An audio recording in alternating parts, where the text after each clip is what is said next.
Well, good evening, and I've cocked this all up right from the start.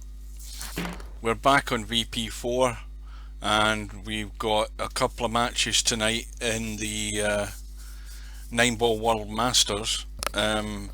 First of all, I thought this match that we're about to watch, which has already started, I thought it was about to start in an hour's time.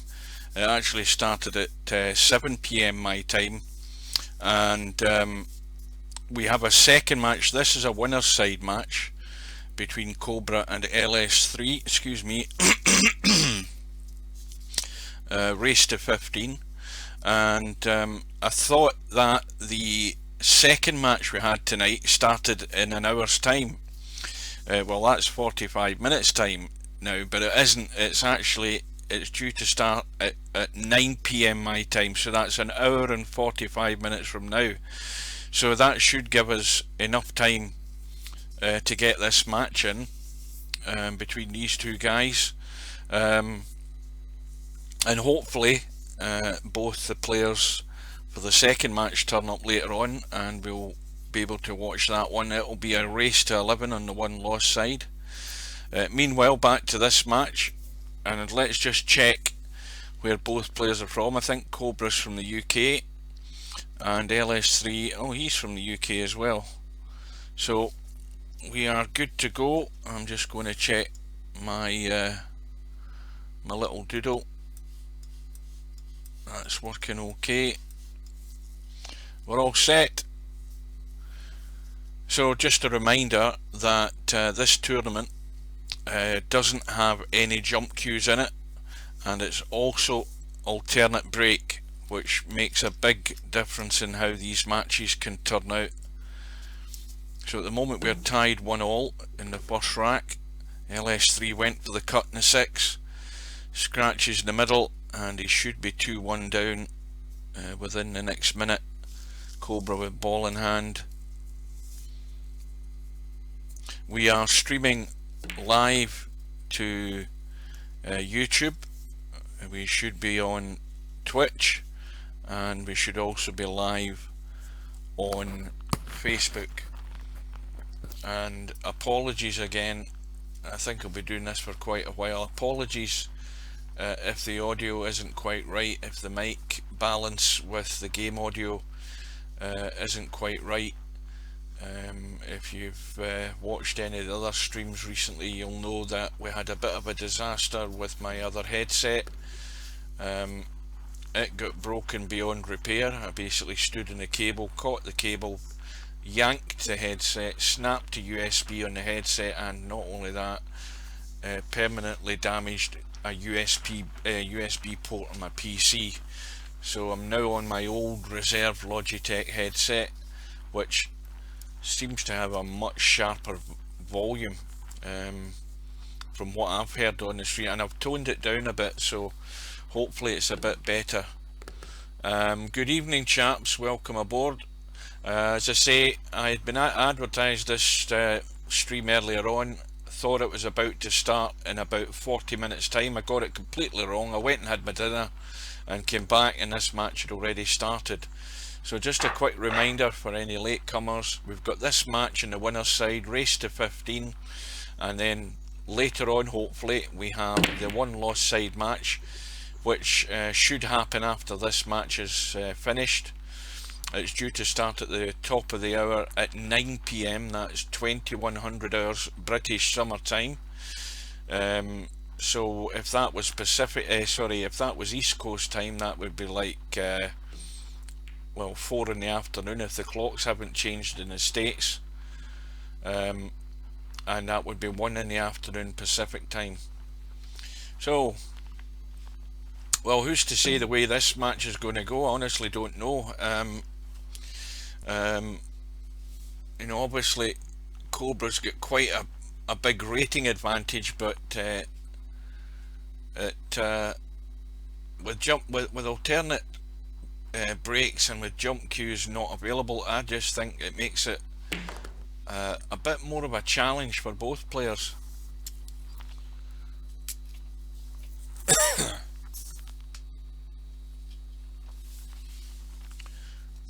Well, Potman's going to have his work cut out later on. He's going to have a tough one.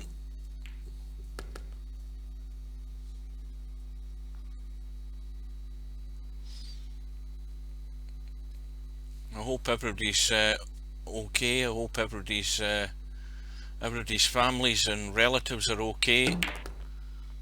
I think we're into week 5 now of the lockdown, and no change, and no foreseeable change in the distant future or the near future either.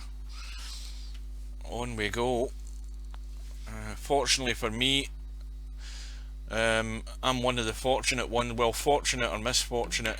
Fortunate that I've got plenty of work to do, so I can get a few dollars in the bank over the past few weeks. But the downside of that is going to bed early and getting up at 2:30 in the morning, and of course that affects my time available and my state of mind and availability to cover any of these matches. But as I say, fortunate though as well that I finished work today and I'm off the next 2 days, so I've got tonight, tomorrow and the next day to recover. So back to this match. Cobra took the advantage in that third rack, now has the 1 rack lead, and he should be opening a gap here. Looks fairly straightforward, just to drop off the side rail and across for the 8 into this bottom left hand corner.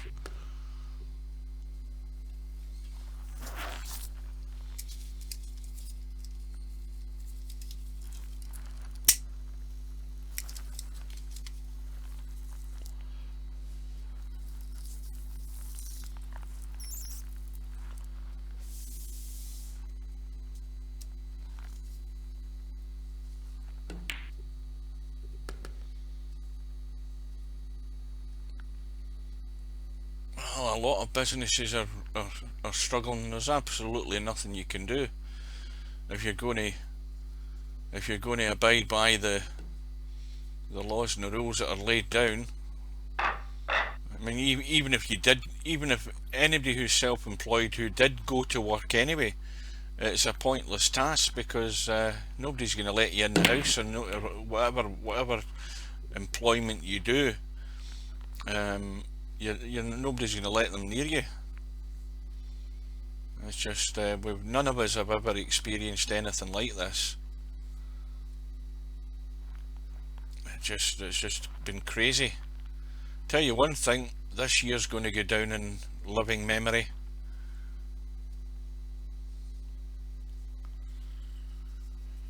So Cobra,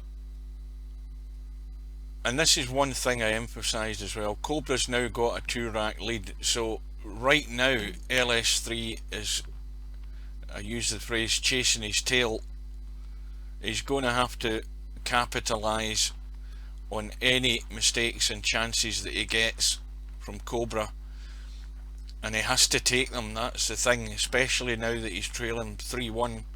The pressure's on to get a result, and more importantly to get some sort of result on your break. Well, Mr Strokem has joined the room, and he's going to be playing Potman later on in about 95 minutes time from now.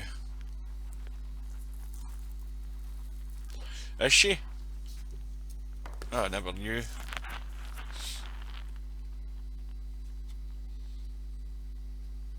Of course, remember, you've only got their word on that. I mean, I'm a woman as well, believe it or not. I just haven't taken the hormone tablets yet.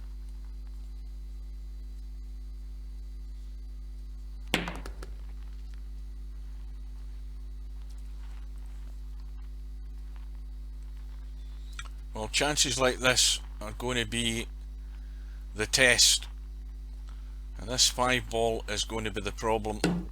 Got to get the top side, and well, this is fairly simple enough to drop in and drop down onto the bottom rail and just get the weight right and finish bottom side of the 6, so that ideally as straight as you can get on this 6. but you can certainly pot the 5 and avoid any collision with the 6. It's all just about judging the weight of it. You just want to drop off the 5 down onto the bottom rail and back up.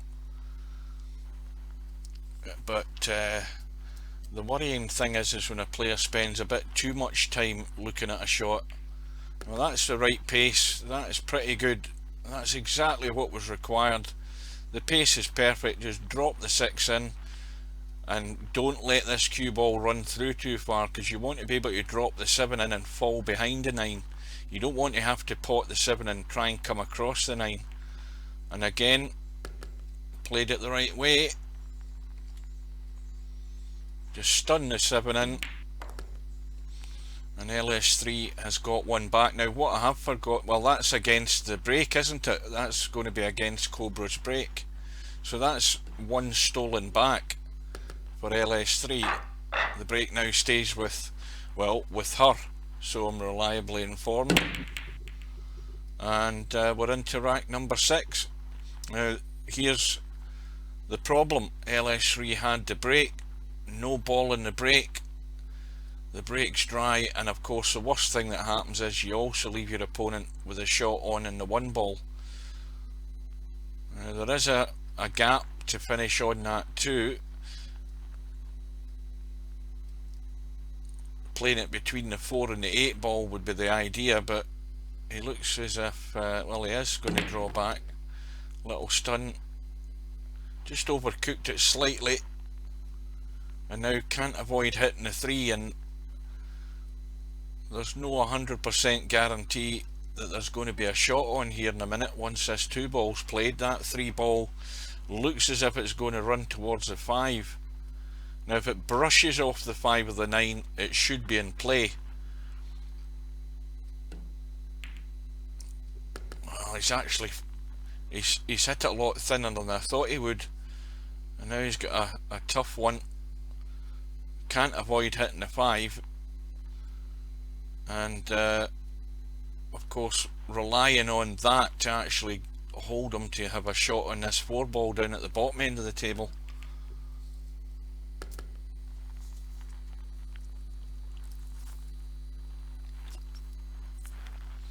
Well, that's actually worked out quite well.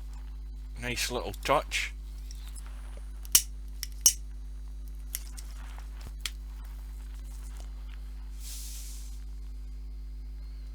Should be fairly straightforward here, provided Cobra gets a good angle on this 8 ball to get back for the 9. Well, here's the problem, judging the pace of this 5. So it's a straight draw. I think he's dead straight on it. He's going to go through. He's running through with a little spin. It's left it a bit short.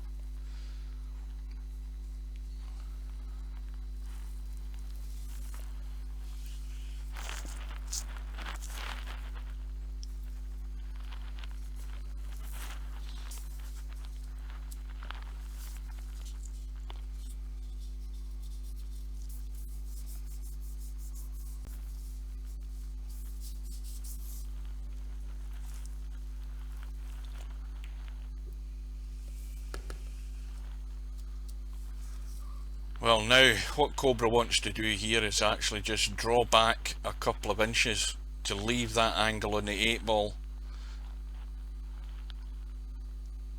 That would be the perfect shot, just to come back, and then you can drop down onto the 9.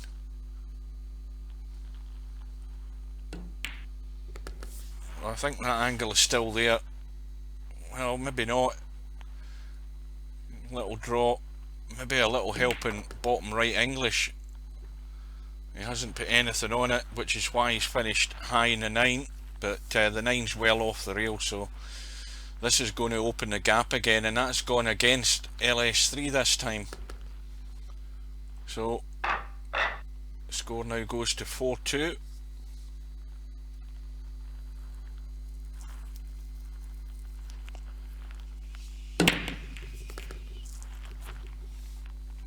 Now Cobra gets a ball on the break. and also has a shot in the 1, and the 2 ball has gone. And these balls, well, they're sitting pretty good. 4 ball is tight on the right rail, but other than that, there's no visible hazards other than getting out of shape. And that threatened to get out of shape there, but canned into the 9. And now it's a delicate one on the 3 to drop it in and still hold for that 4. Got to go across the table surely.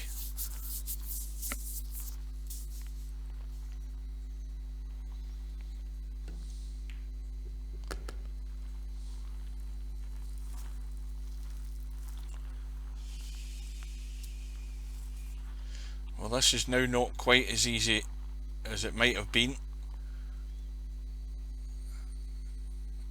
It's difficult to judge the pace, and not much you can put on the cue ball. He's got spin on it. It's spun off the 6, and now the cue ball wants to run up between the 7 and the 8 here.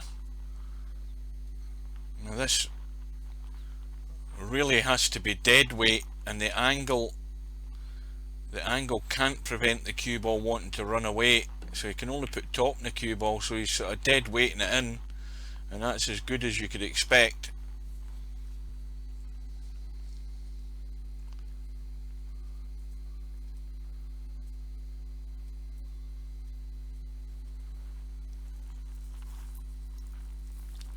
So Twitch and Twitch and YouTube are okay. I've got nobody on from Facebook. I posted a link to this stream on Pool Is Not Dead page, but the last time I checked it hadn't been authorised by an admin yet, just in case we pick up any viewers off that site.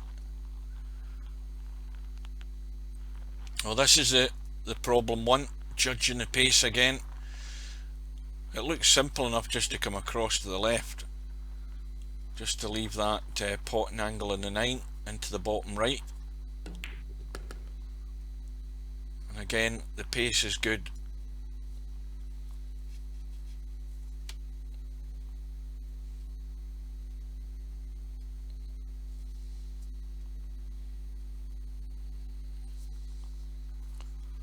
And Cobra's touch is usually pretty good. Well dialed in on the mouse. Confident control of the cue ball is what you get, but then again, doesn't matter how good you are, if you leave yourself high on it, it always makes it difficult. Now here is a gift of a chance for LS3 to steal another one back here. An unexpected chance, but the mistake was made, and LS3 has got the break back and is back to within 1. Well, an unexpected mistake there from Cobra, but it still all boils down to getting as simple as you can on that next ball, and he just left himself a wee bit higher cut, and it always has that little bit of doubt in it.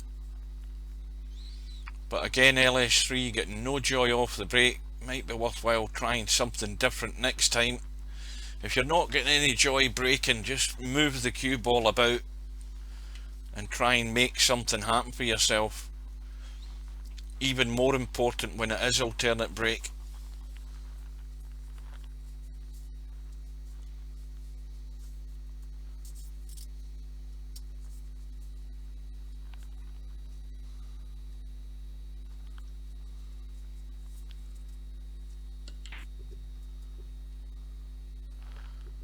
Cobra's made another mistake, but well, not a lot of damage done. There is a cut back on the 1, and well, the cue ball itself is going to go down the top side of the 2 ball here, which would mean that the 3 balls block in the pocket for the 2.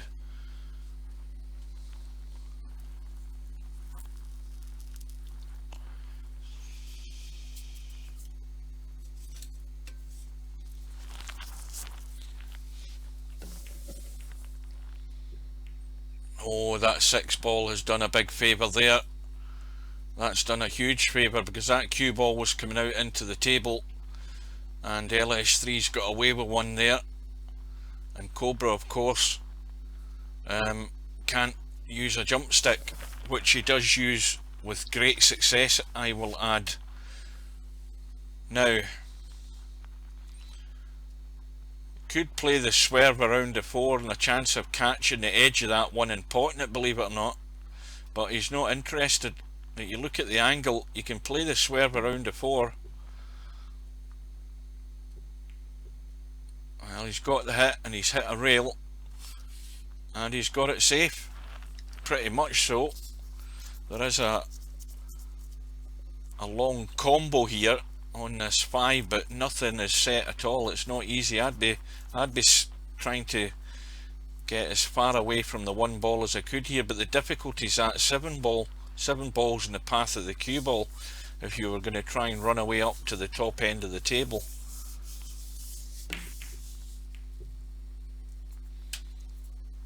And once again, LS3 getting a bit of help. The 4 balls, the blocker. No doubt Cobra is probably going to try and play the combo onto the 4. Has to get this sweet though, because it could just easily run into that point. Well, he's went for the bank, gets the bank, and it's going to be a 3-5 combo, and again it has to be made after this 2 ball.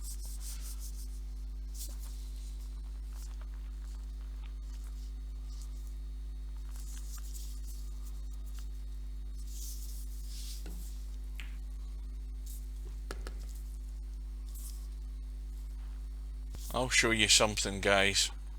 This is my mouse settings. I've got the rotate slew on 72, the rotation in 24, and the shooting in 24, and I don't change that at all. All I do is I change my mouse. So at the moment I'm using my very old Microsoft 1000 compact mouse, which when I'm playing Cowboy or I'm playing 9 ball I use it, and I've got a Logitech, in fact no, tell a lie, I've got an Asus mouse that came with my PC that I use for snooker. I've also got a Logitech mouse that I can use for snooker, so I never change my settings. I'm a bit like a golfer. I keep my swing's the same, nothing changes. All I do is change my mice. Now every mouse I've got, apart from the more expensive ones, are 800 DPI. They're that old that they're 800 DPI. I've got about 10 different mice, ones that I've used over the years. They're still lying in a drawer. But the current one and the old faithful one is the old Microsoft. Let me have a look at it. What is it called again?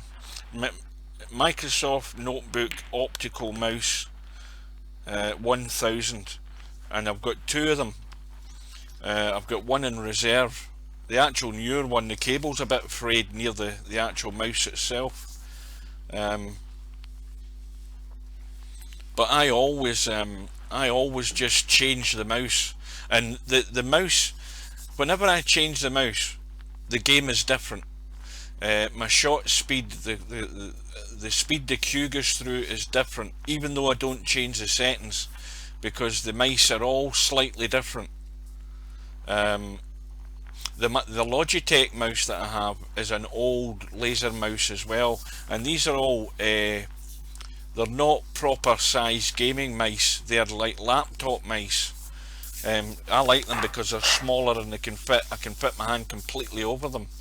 But the Logitech one is 1000 DPI, I think.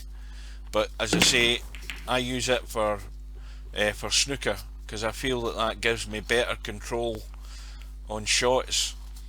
And well, each to their own. A lot of people maybe mess about with their settings more, but I never touch them. Once I've got them set and I've messed about and tested it long enough, I never change them. I just keep swapping mice for different games that I play, which sounds a bit weird, but that's the way I've done this from, well, probably a few months in after having Virtual Pool.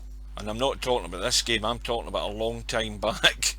And I noticed that no matter what your settings were in the game, as long as you kept the settings the same, if you keep changing mice, every mice or every mouse is different in how it plays and how the game reacts to it.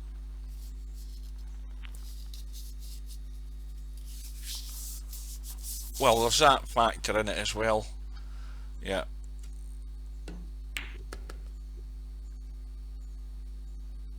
Yeah, you can't buy Tactical Genius. It doesn't come in a box. You're either born with it or you never have it.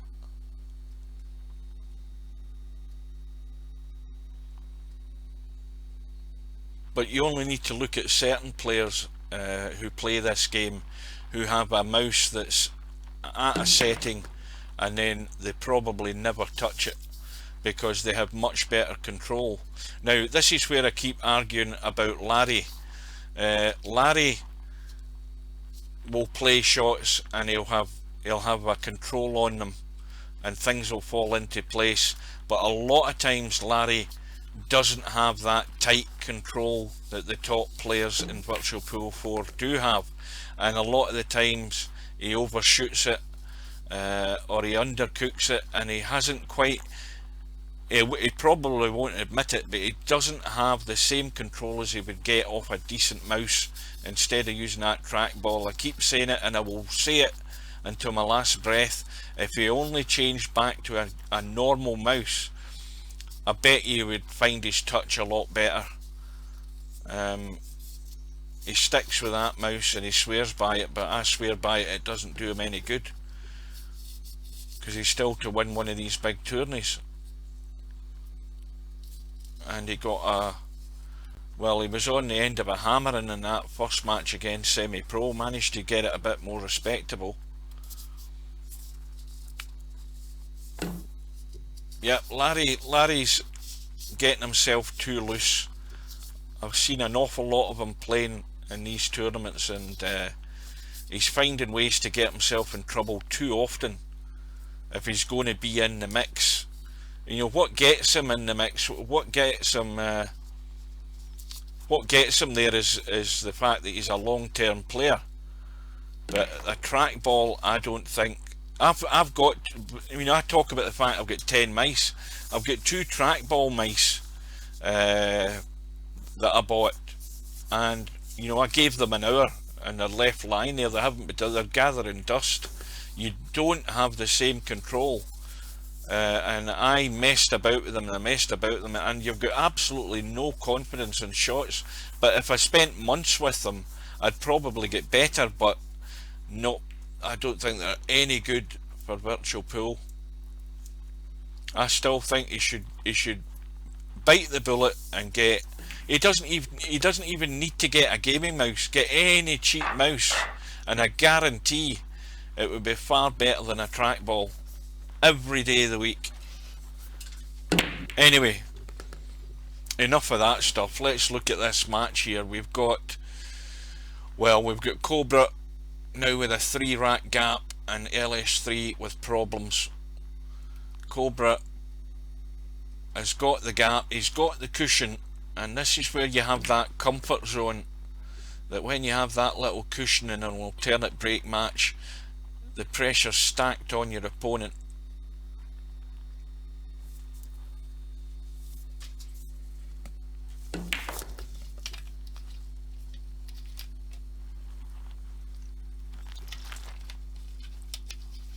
Well, LS3 is running loose with the cue ball.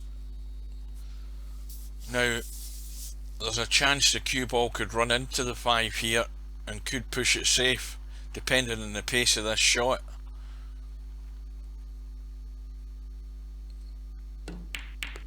Well, there you go. That's what happens when you just ram it into it. That's like the cowboy shot when you play from the 5 to the 3. You hit it half ball, you're always going to scratch in a corner. And LS3 hit that far too hard, and that's just gifted Cobra an invitation to take the next rack.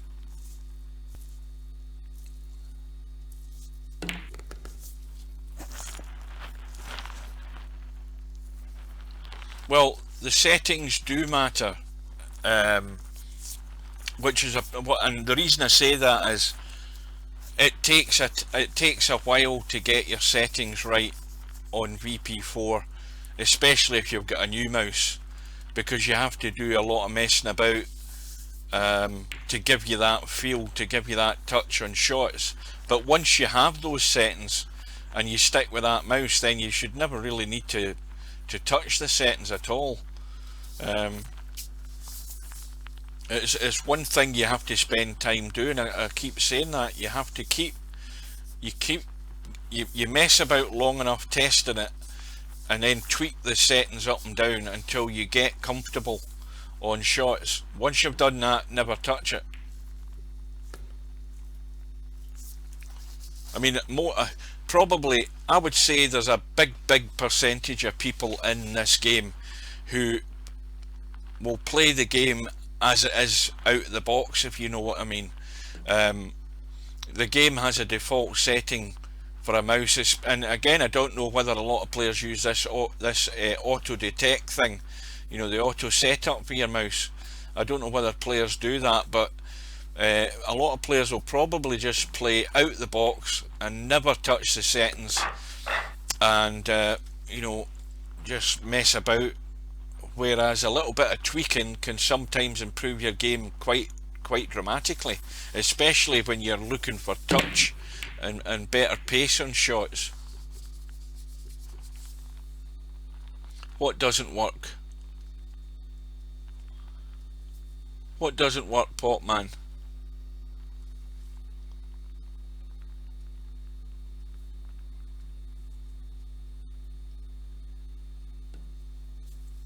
Well, auto detect, the auto thing does work if you set it up. It'll set what it suggests is the right settings for the particular mouse that you're using.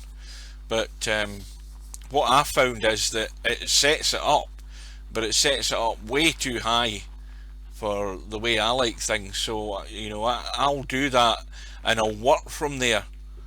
What I then start doing is tweaking the sensitivity down, and I change the rotation so that I can rotate. See, the thing is, I like the rotation at a setting where I can rotate like that, whereas some players might like it so low that you've got to keep moving your mouse 3 times to get the thing to turn.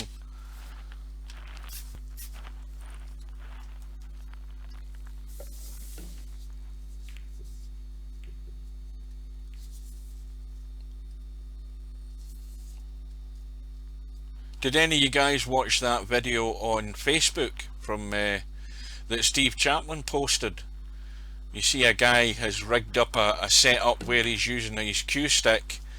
There was a mouse adapter thing that was available for VP years ago, where you could actually put it on a table and play the game by using a real cue. I don't know I couldn't see close enough in the video, but this guy's got something set up where he's got a big flat screen television and he's using his real cue with an adapted mouse or something so that he can stroke the ball and play the shot.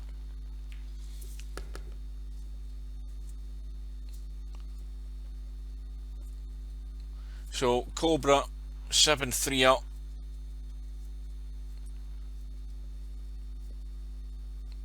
And well, looks like he's going to run away here unless something a bit dramatic happens. I don't know, I thought he was a sort of Hispanic guy. I don't know who he was. I don't know whether he's a recognised player or not, and whether he was just messing about. with the game. I haven't a clue what was behind the post at all. 7 ball just drops in again, just with enough pace to stay the other side of that 3 to get it into the left middle. And this table again at his mercy.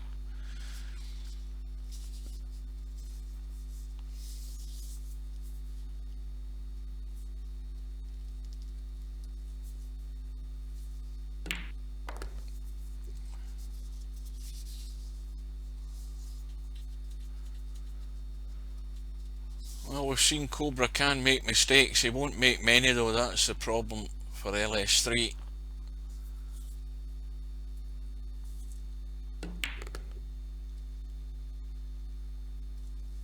A bit of inside check on that cue ball there, just to stop it running over behind the 8 ball, just in case.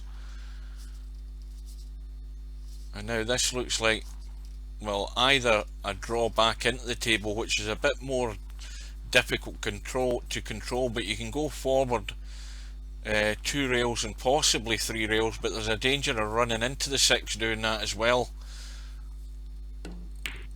And he's went 2 and he's well away from the 6. And this is another one where you want to play a draggy shot to try and kill the pace, or you go all out and pot the 6, make sure you get the 6 in the hole and let the cue ball run. But it doesn't guarantee a great position on the 8 ball though. It's just about controlling the pace, and it's a bit awkward seeing it. He's just dropped it in. And now a kill shot on this 8 ball, just stone dead, and leave the 9 into the right middle.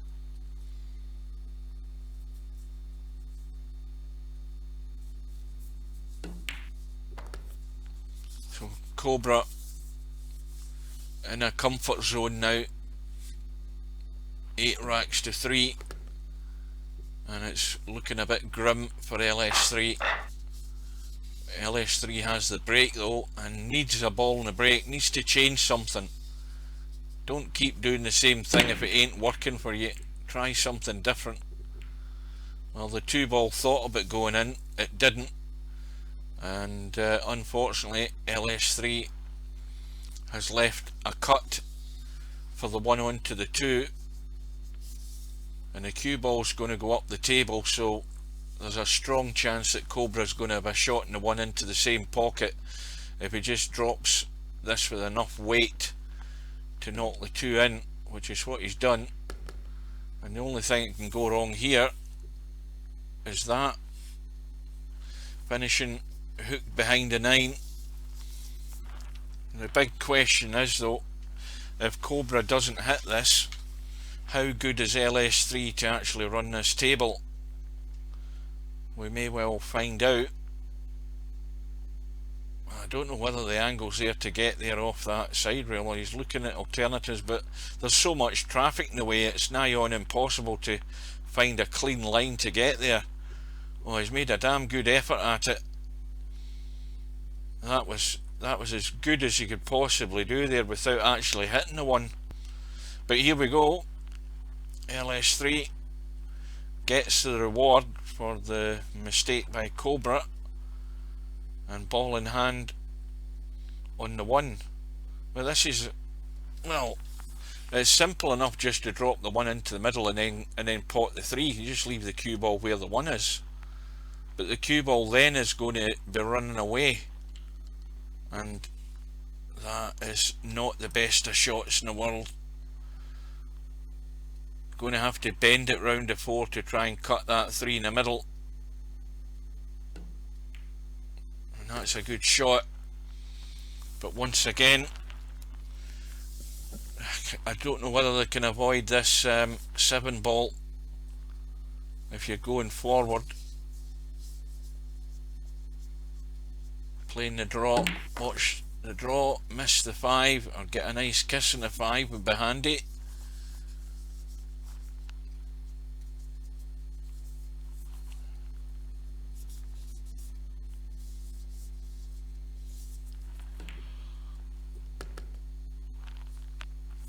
This is gone. with a slight angle. Now it's the angle that's here is very slight, so you can actually just roll through on the short side of the 7. But again, playing the big draw into the open table just for safety's sake.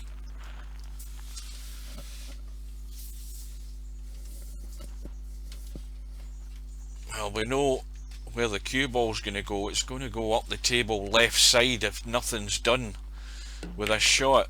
Well, a little bit of stun into the rail brings it out. Now surely this is going to be accomplished here. You cut the 8 ball and you don't go into a pocket. That's the main objective. You're going to have a shot in the 9. And LS3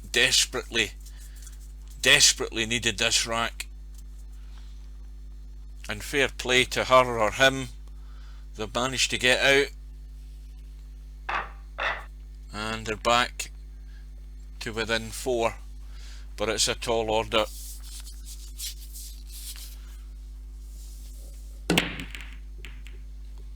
Cobra breaks off in rack number 13 and gets a couple of balls in the break, and unfortunately one of them is a cue ball, and instantly LS3 has another chance. And well, if anything, this is as good a chance you could probably get. Little soft draw on this. And now this is the one that can go wrong, because if LS3 plays a little drawback here, you overhit it and you're cutting into a blind pocket. But they've actually played it quite well. And now nothing to do with the cue ball, just roll that 3 down into the corner and roll through a little bit. And of course the problem shot immediately now is obvious. It's getting from the 6 onto the 7, and the problem is also exacerbated by where the 9 ball is, because if you end up playing from here, you're going to hit the 9 and you don't know where the cue ball's going, and you might not have a shot in the 8. So this is where it can go wrong for LS3.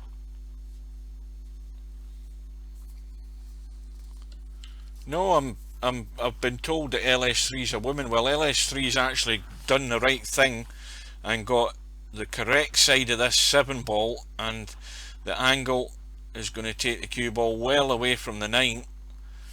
And now let's look at what the angle is. Well, that looks simple, just a little drop in, no pace at all, just to fall over to that far side rail. Yeah, I've been told that LS3 is a woman. I just call everybody a he unless I'm told different. But like I say, you can tell anybody, whether you're female or male online, if you don't let them see it, how are they to know? Oh, that was good pace. Well, this has been a cut. Well, it's maybe a wee bit too much, but it should still go in here. But LS3 can't afford to make the mistake here, and it's 2 very well needed racks for LS3 here. Very important to get the run out, and fair play to them, they've done it, and it's back to a deficit of 3. Cobra leading by 8-5, and this time LS3 with the break. And I think they've got a ball, and there's a bonus. The 8 ball has gone, and the bonus is they've got a shot in the 1. Now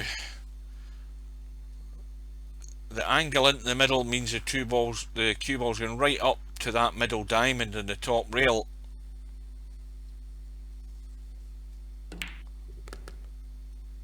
Right on the middle diamond with a bit of inside right, and that has worked out not too bad.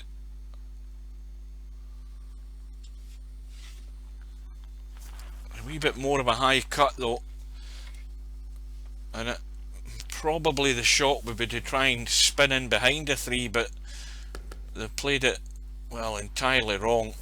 I mean, the shot to me there was to pot the 2 and let the cue ball come in here and spin out into the table. There's plenty of room to go past the 3, but now LS3 looking to play a half decent safety, and well, that's not too bad. It's an easy kick, but if LS3 had played the right shot there, they would have still been at the table.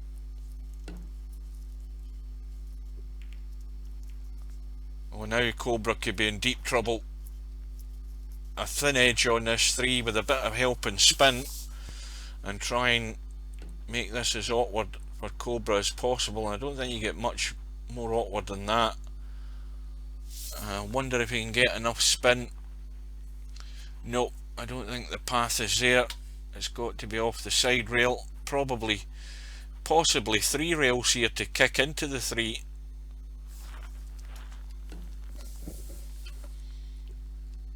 He's managed to hit it direct.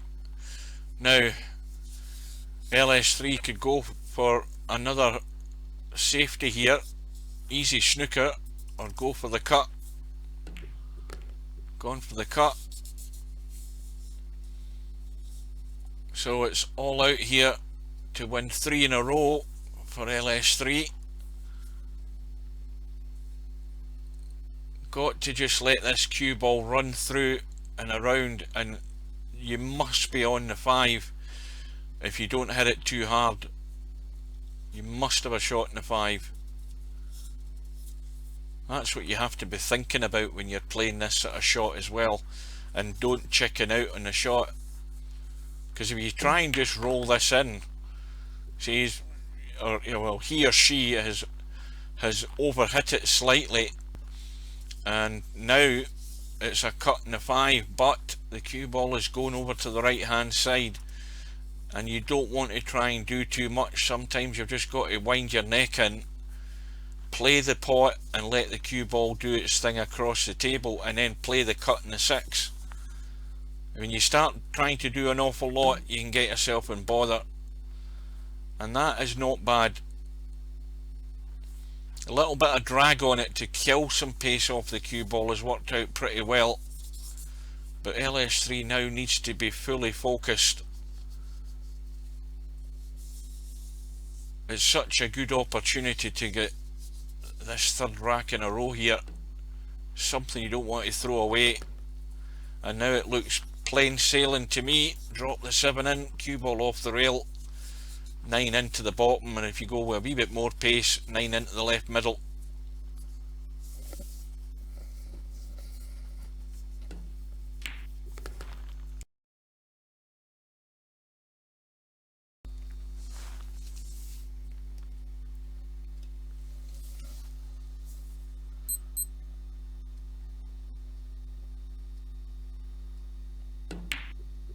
And then it goes. Well, it's back to within 2 now, and well, we wouldn't have thought that 10 minutes ago, but well done to LS3, 3 racks in a row. The break goes back to Cobra, which is always the big problem. It's never ending, the alternate break. Just when you get into the swing of things, you lose control of the table. Cobra's broke off, 3 ball has gone down. I don't think he can make the cut angle in that 1 though, or can he? It looks a bit tight. I think that's going to go into the top rail. I don't think there's enough with that 1 ball available to get the potting angle. Well, then again, what do I know? Presuming that was a legal shot. Yep, perfectly legal. I didn't think he can get enough of that angle there, but obviously he could. And he's also got the run to bring the cue ball onto the 2. I think it's a bit straight though, but in all honesty, there's not an awful lot of work needed doing with the cue ball. Just roll through and play the long 4. If you roll through far enough, you might be able to get the 4 in the middle, but either way, you've got to run the cue ball up the table to come to come back down for the 5. Well, now he's pretty straight, and this is dangerous to draw this, because you could draw it into the corner pocket. He looks as if he's going to go forward. Well, he's playing the draw, got to get the pace of this right. Well, he's left it high, hasn't quite got into it to come back slightly. But it's another one of these just judgment of pace shots. Cue ball's going to do its thing. It's going to come off the bottom rail, possibly the side rail. But if the pace is right, somewhere up by the middle pocket. And now the important one, and I think the angle is there. There's a slight angle, can pinch a bit more, just to stun over hard for that 7 and leave the cut on it. But once again, if he does that, he's going to run into the 9. Going forward with right spin around the angles, 1, 2, 3, and is it going to get there? Well short of pace. Needed to amp that one, but he still got the cut. Now if this cue ball runs into the 9 quite heavily, then the cue ball will stay up the top end of the table. I'd be slamming this if he's got it thin and he's comboed a 9. Well, that takes any deliberation and doubt out of that rack. But it's a strong response by Cobra. No panic there. Good evening.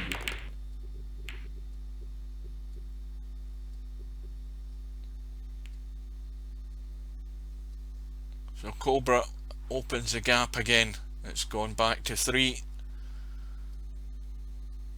LS3 breaks off, gets a ball in the break, but no shot. Now that possibly wasn't the cleverest of push outs in the world, because well, Cobra can either get LS3 in a lot of trouble, or if he could see enough of that, well, he can play the kick. The kick's easy enough, just with it off that side rail, but he doesn't seem interested in it. But if you play it with the right pace, you can still put LS3 in trouble by pushing the 2 ball up the table. Well, he's gone for the snooker that side. That'll do.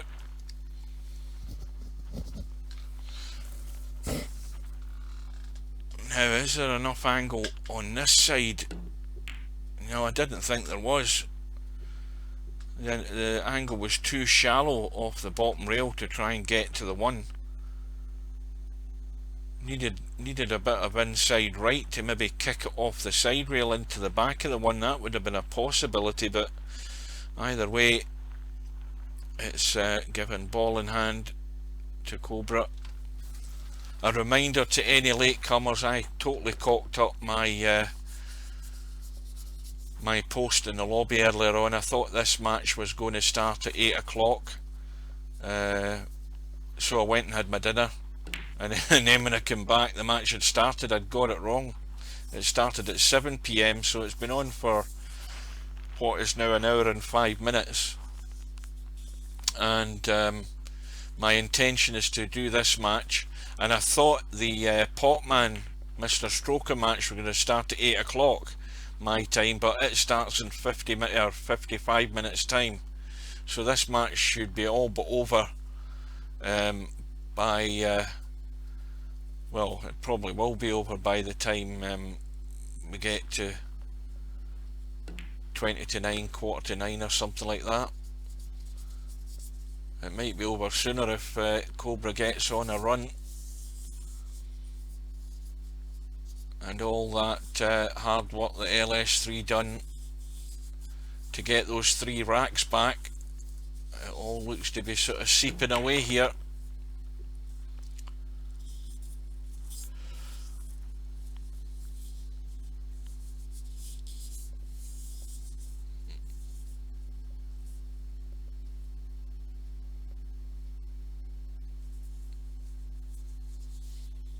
Well, a little bit of jab off that right rail and over to the left would be one shot, a kill shot, and that's pretty much what was planned. A kill shot wasn't a possibility with the amount of angle it was on that. And nothing elaborate here. Plenty of area to move the cue ball into. So Cobra comfortably wins another rack and widens the gap again. And we're beginning to run out of racks. We're beginning to run out of opportunities for LS3 with this alternate brake system, because the brake has gone back to Cobra with a 10-6 lead,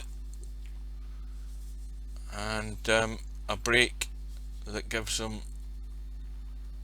the 4 ball going down and a shot in the 1, and he's looking at the 2 to see if it goes between the 5 and the 6, which it does, so that would make it simple enough to roll through, albeit away from the 2, so he doesn't like that shot. So he's come the other side, and that is pretty good. The angle's there to play the stun, and as long as you stun it hard enough, you won't fall behind the 5. You've got a big gap to get on the 3.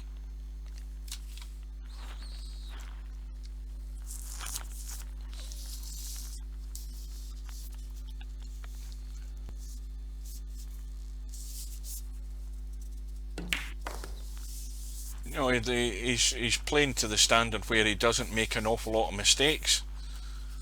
He has made one big miss in a 9 ball earlier on that LS3 managed to put away, but other than that, just been doing what's required of him.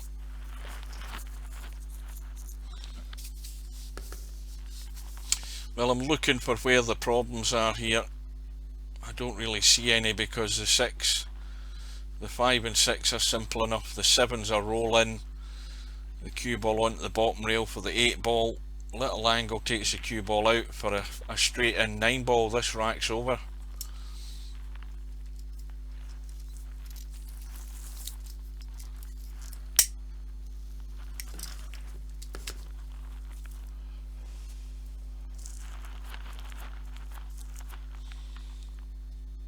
You want to just finish right on the bottom rail if you can, because that way you just roll the 8 in and the cue ball falls into shape on the 9.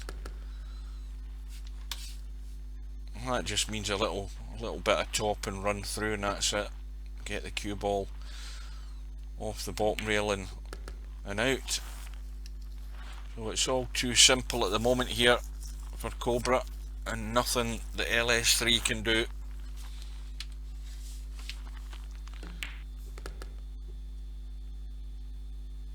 Good evening. Now, who's that? Mr Shark 4488. That's not Sharky, the old German Sharky, is it? No, from VP3. Haven't seen him around for a long time.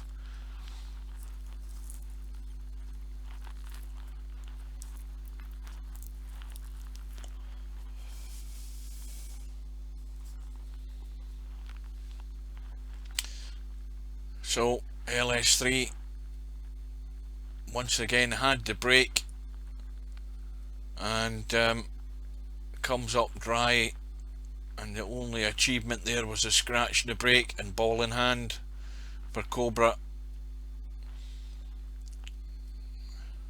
Oh, why did that go out of my head? I was thinking of Mr Sharky. So you still trucking?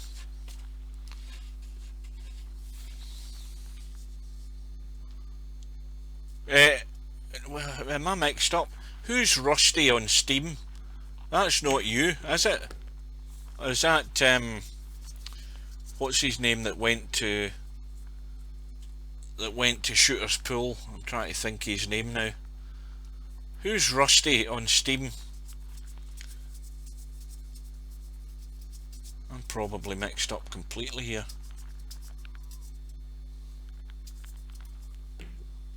Oh, that's bad news.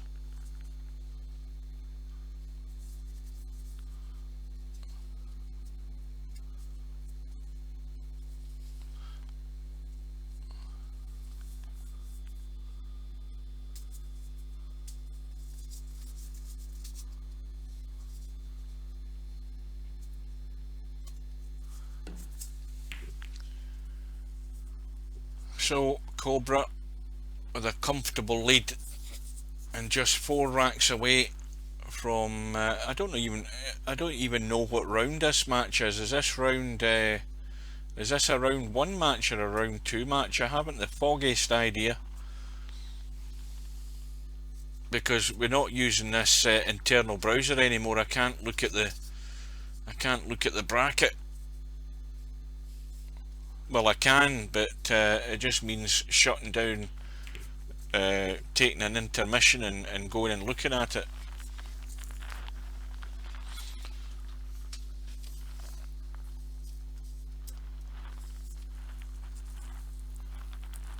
So late comers again, just as a reminder, I'm imagining that there's lots of people coming on to the stream at different times, but of course there isn't. But anybody who has joined, this is the first match tonight, this winner's side match between Cobra and LS3, and we have, well, provided both players turn up, we have a one-loss side match due to start in round about 45 minutes time, just a bit over, between Potman and Mr Strokem. Yeah, Rusty, yeah. I'm trying to think his name in Virtual Pool 4, and It's Me, that's the name, it just came into my head there. Oh, a round 3 match it is. Yeah, he's on Shooter's Pool quite a bit.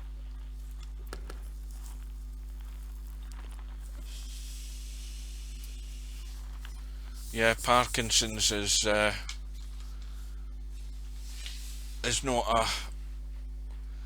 not a great thing to have, and you just have to live with it. That's the worst thing about it.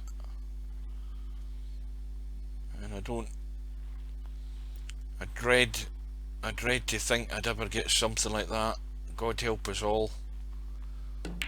We've got all the worries in the world at the moment. We're worried about COVID-19, we're worried about anything else that's going around. Well, LS3 might be pinching one back here. Yeah, It's Me's his name on Shooters as well, yeah.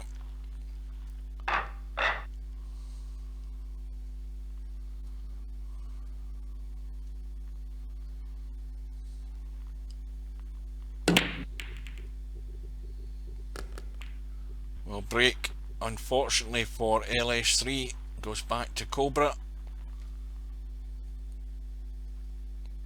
The gap is back to 4 racks.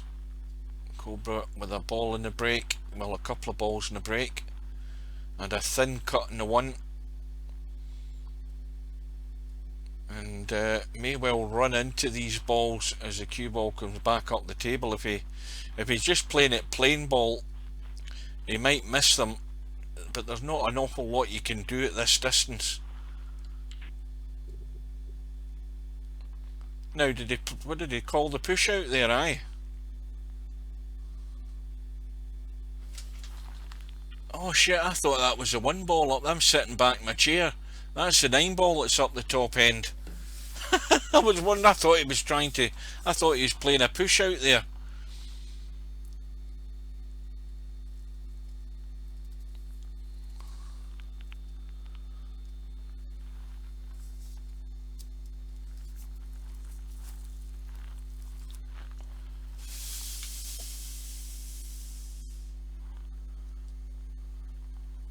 How long ago was that you had surgery? I take it you're fully recovered now.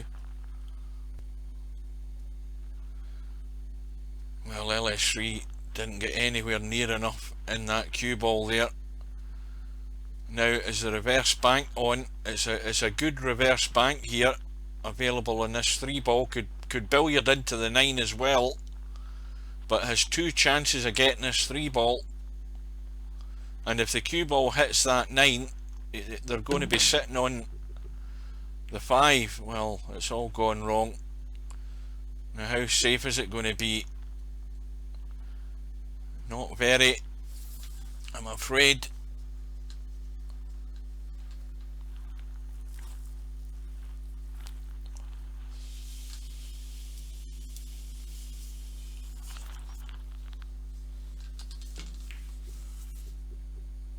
Oh, and that used every inch of the pocket there. Now here's the crucial shot. This looks so easy to come out to the right hand side, but it's so easy to overhit it and block yourself out in the 6.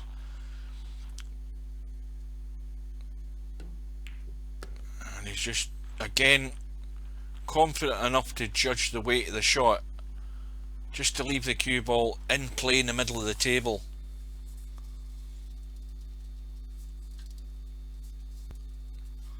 Yeah, well, there'll be a lot of muscle damage as well probably, so muscles all have to knit back together, and you know, physio will help with that, because that will help loosen you up. I take it you're going to physio, or is it just stay at home and ride it out?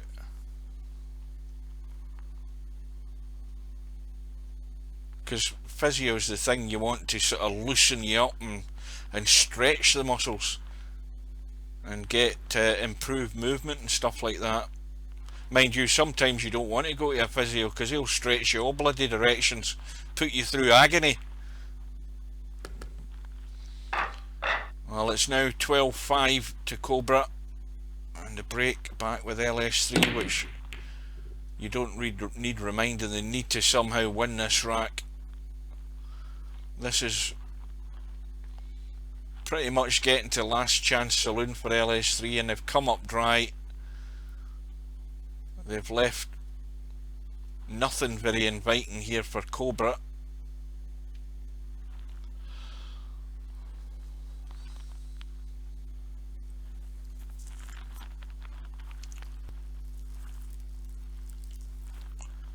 So just looking for cover. It's got the cover. Now, easy kick shot now. If you can, a little bit of spin, a little bit of bottom and spin. Well, that's hit it too thin. You wanted to hit that 1 ball thicker, but it's actually turned out okay. It's turned out pretty good. The idea really was to punch that 1 ball up the table and keep the cue ball down near the bottom rail, but that still worked out fine.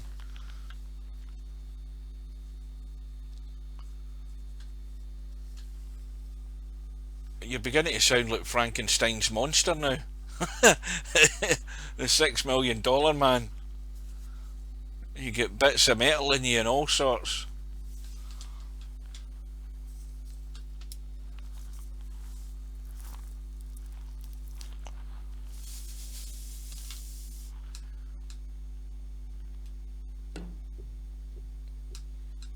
Cobra's missed a hit. Now there's an easy billiard. Is there an easy billiard on this 9 ball? No, there isn't. 9 ball's too high up. So ball in hand for LS3. Well, they've managed to take some reasonably decent chances mid-match there to win those 3 racks, and this is another good opportunity to again make the score more respectable. It is a tall order. Jesus, $70,000.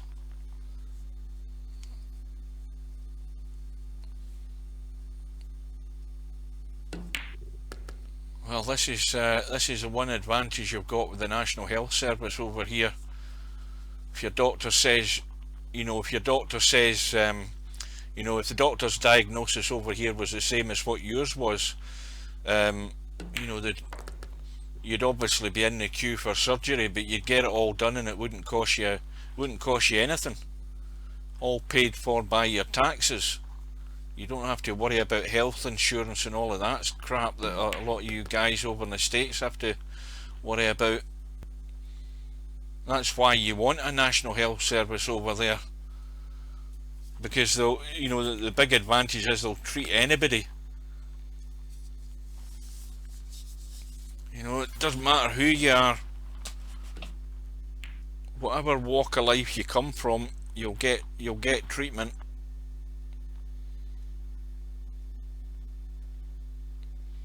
Well, LS3 is going to get another one back.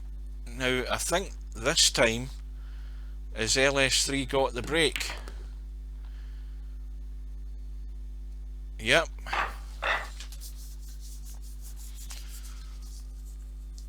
Yeah, but it's the poor people, particularly in the States, who can't afford insurance. What the hell do those poor people do? But over here you don't have that problem. But it's a big expenditure. Well, it's probably a big expenditure in most countries in this world.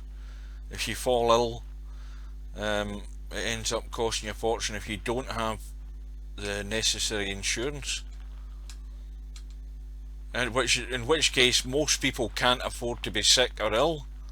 That's the worst thing about the way systems are run. You can't afford to be sick.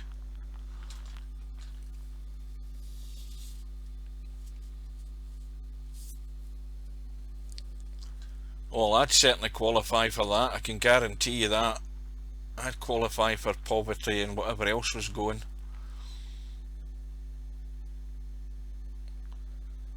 Well,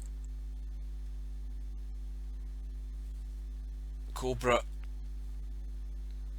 decides to play the push out.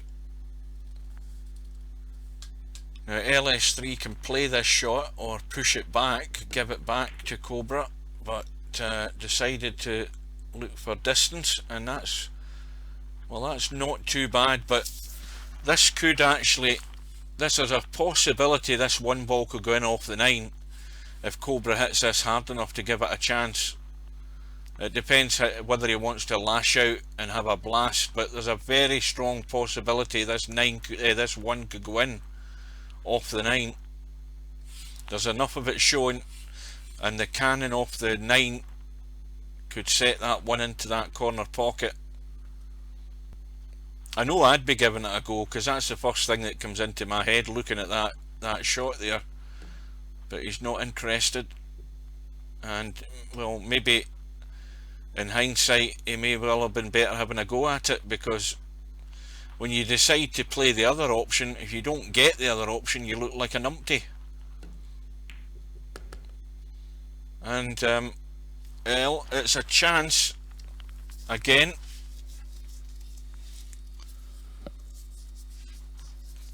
A chance for LS3. The problem ball is the 4 ball, and it's even more of a problem now because LS3's finished in the worst place for this 3 ball, and now the safest shot is, well, I don't know, it was a brave shot because I've got across for the 4. Well, good evening, Keith. I heard you had a bit of a battle in your match in the last round there. Well done on that result. I would have loved to have caught that, but unfortunately you scheduled it way too late. I was in Cloud Cuckoo Land at that time of night. I would have liked to have got that in the archives. Well, LS3 ended up getting a bit of luck there, leaving Cobra with nothing. And Cobra has tried to get some sort of thin cut in the 3, hasn't got it, and LS3 has the combo on the well, I don't know why they're aiming down that way. Well, maybe they're looking, but you can certainly get past the 6. just to drop that 3 onto the 8 and keep it there. And it's all gone wrong. Oh dear. And you've just got to judge the English on this off that side really if you're going to try and drop the 3 in. But you're certainly not cutting it in, I don't think. Well, it's off the rail, but no, that's going to hit the point surely. Got to get just the paint off this 3 ball for it to go in off the jaws, but it's so thin.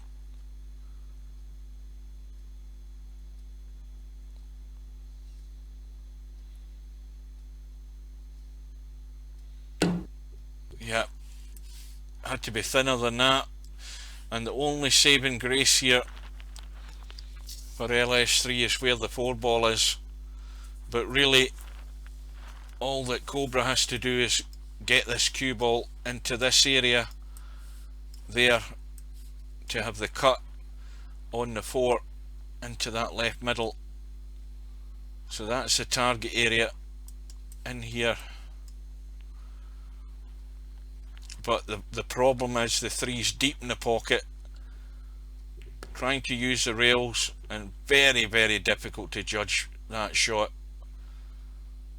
But at least Cobra can see an edge in the 4. Now again, it might be worthwhile just having a blast. You might combo the 5 in.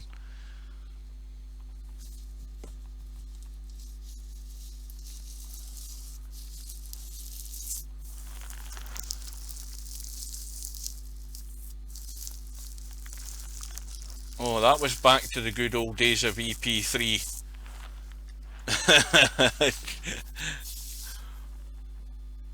Like playing in a crappy old PC. Well, LS3 has got a chance. A tough 4 ball, but it is a chance. Just got to go all out for it.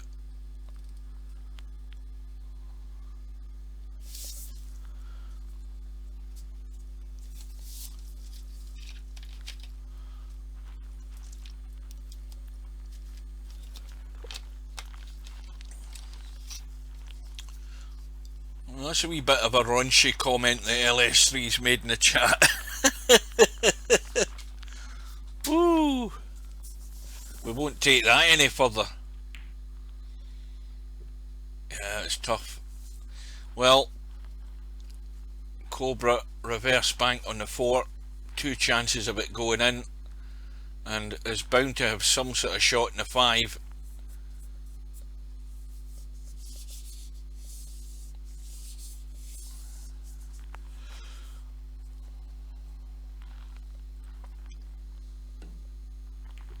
Now that is a good example there.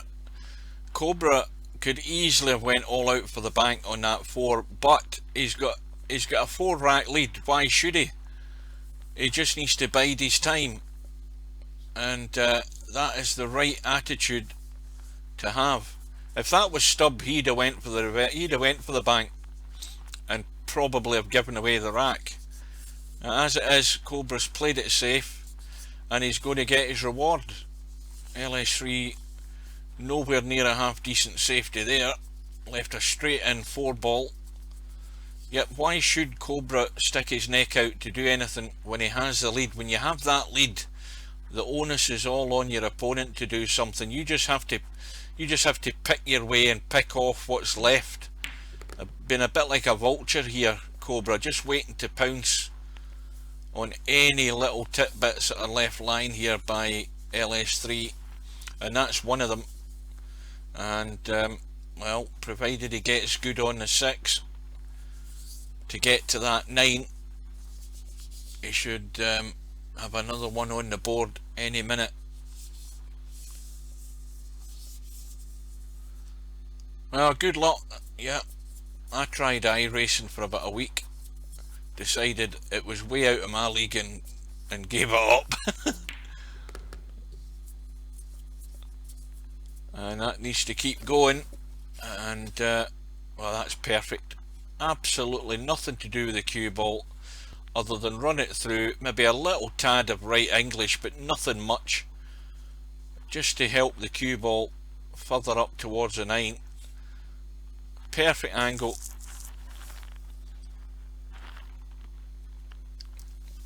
Just a little bit of top and a feather, and that'll do it. Well, let's have a look and see how tight this is. Well, there's enough gap to leave the cut on.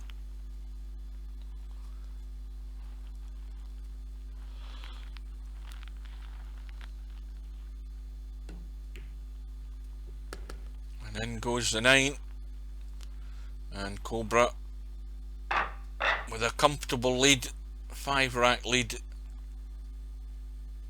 But LS3 to break and desperate for a ball, but unfortunately the cue ball's the one that's gone in. Look at the way these balls are lying, and Cobra, well, he's licking his chops.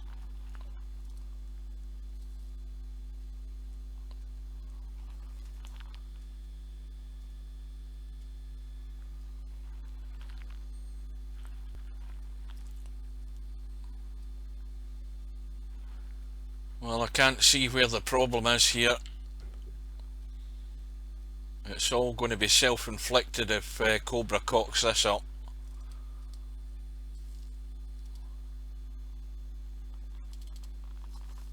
Well, I actually still get emails from iRacing, believe it or not, offering me discounts to renew my account. But no, I am nowhere near any level or standard of racing in games at all. I prefer karting.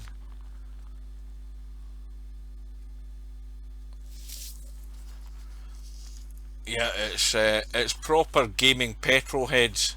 Mind you, Keith, you're the one that's paid a bloody fortune for your steering wheel and your pedals. You have to be partially nuts to spend that amount of money on that kind of equipment. Go and tell the guys how much you paid for your Fanatec steering wheel. I remember you telling me, and then you told me you had to pay for the damn pedals for it as well. Tell the you still got the Fanatec, or have you spent a fortune on another one? Tell the guys how much you spent if you haven't gone. Because if you don't, I will. I remember how much you said it cost.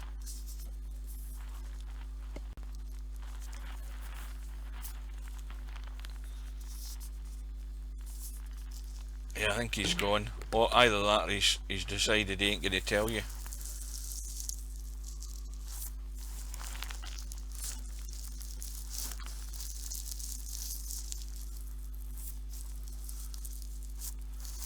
How much did you spend? Tell them how much you spent. Don't avoid the question. Yeah. Yeah. And it was about 900 of that grand for the bloody pedals, was it not? You know something, I've still got my Logitech driving force steering wheel. The only thing is that buttons, some of the buttons are beginning to go, they don't connect a lot of the time, and my my onboard gear stick is a bit dodgy as well now, but other than that it steers okay, and the brake pedal and the accelerator still work. It's still a damn good wheel, and I thought that was expensive, paying over 100 quid for it when it came out.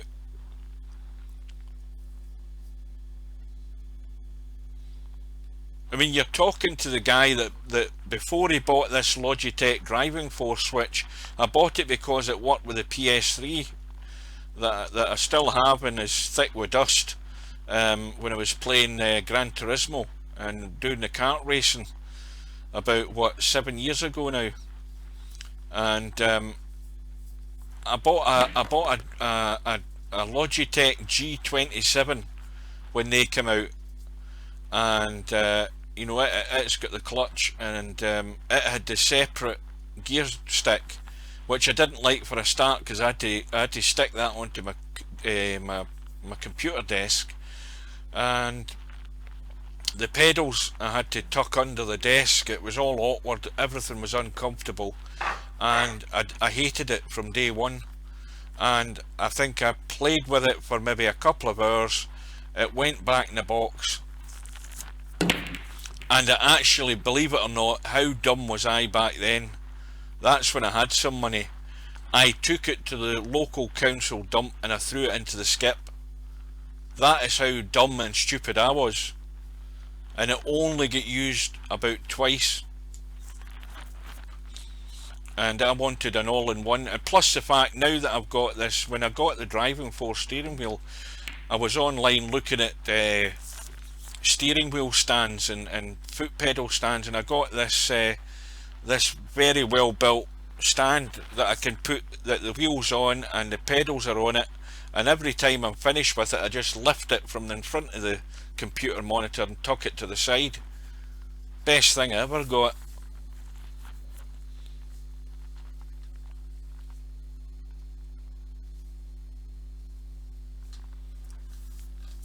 Yeah, that's well out of my league. Well out of my league.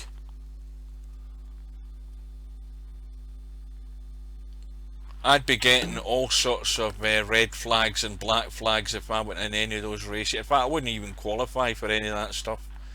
I wouldn't qualify for the upper echelons of iRacing, but there's plenty of crazy guys out there who spend fortunes and they like to race competitively, and what they don't want is a bunch of bloody half-witted numpties racing with them. That's exactly why they pay the registration fees and everything, so that they can get as proper and competitive a racing as you can get online on a computer without actually going to a racetrack. And as long as you enjoy it and you get enjoyment out of it, and you've got like-minded guys you're racing with, then why not? I mean, because that's exactly what I had when I was racing on the PS3. I had a bunch of good guys that we were racing with, guys for the States and Canada, getting up at 2 o'clock in the morning for my league racing back in the day, staying up to 7 o'clock in the morning, not going to bed until 11 AM, and then back on at night again. I thoroughly enjoyed that period of time. I think we were a couple of years racing, and oh, it was brilliant. We had, I mean, I had tears rolling down my face. We used to have, we'd have races on different tracks all through the night if we weren't doing a league race, and then at the end of the night, before we all quit, we'd have a smash up race where in Gran Turismo 5, was it, or Gran Turismo 4? I think it was 5. When you were racing, you could put the catch-up mode on, and the catch-up mode meant basically that if somebody wrecked you, which that was the objective of the race, you'd have like a 10-lap race, and whenever you were behind somebody, your main objective was to take that bastard out that was in front of you, so you'd side-swipe them and run them into the dirt, and then when they get back on track, the game was set so that you'd gradually catch up with the bunch again, and then you try and take somebody out. So it was all we would have tears coming down my face. You'd been in the lead for like 7 laps of the race, and there's nobody there, and then because they're all taking each other out behind you, and then all of a sudden it goes down to the last couple of laps and they decide they're going to chase you. Oh dear. And after all of that, Cobra has comfortably run out by 15 racks to 8 victory, and so he will go through to round 4, I believe. I think you guys said it was round 3 this match. Well, it's not worthwhile killing the stream until 9 o'clock, because we've got about 20 minutes before the next match. Now let's have a look at the lobby and see who's here. Where are we? Well, Potman is in, I presume he's practicing, and Mr Strokem is in warming up, so both players are here. Mr Strokem's actually in a bloody tournament. Now, when did this tournament start? He's playing Sylvia in a straight pool tournament, single elimination. Well, I'm pretty certain he's going to have to quit that if he's still playing at 9 o'clock. Because he's only got like 19 minutes to get his match. Maybe there's only the two of them in it. And I can't look at the bracket, as I say, because we don't have this internal browser.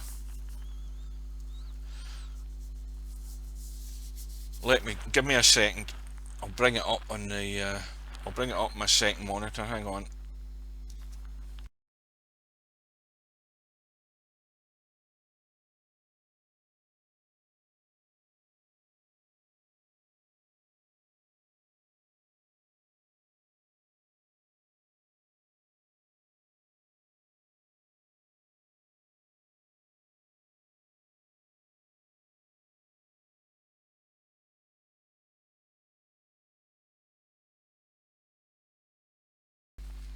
If I can get the damn thing to work.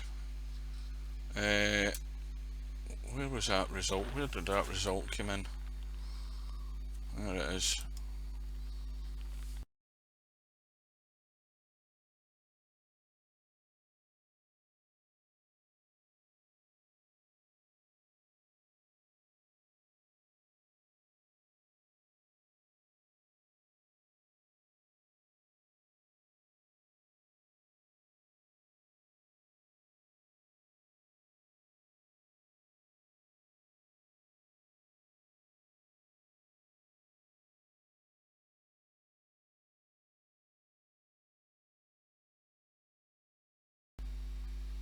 I've got the bracket up my second monitor. I can't read that from here.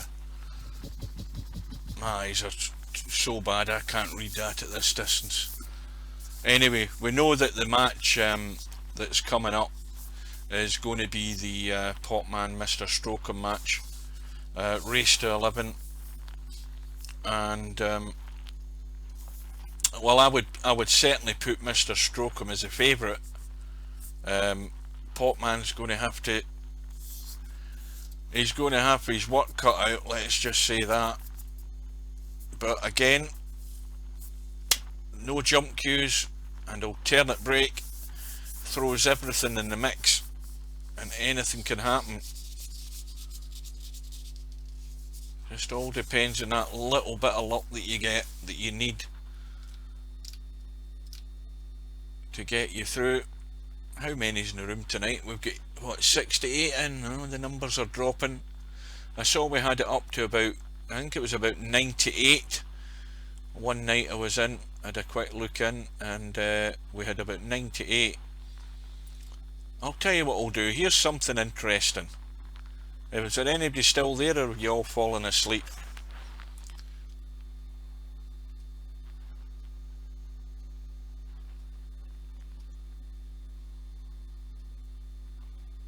I think everybody's gone. Everybody's gone to take a break, or they've got bored listening to me, one of the two.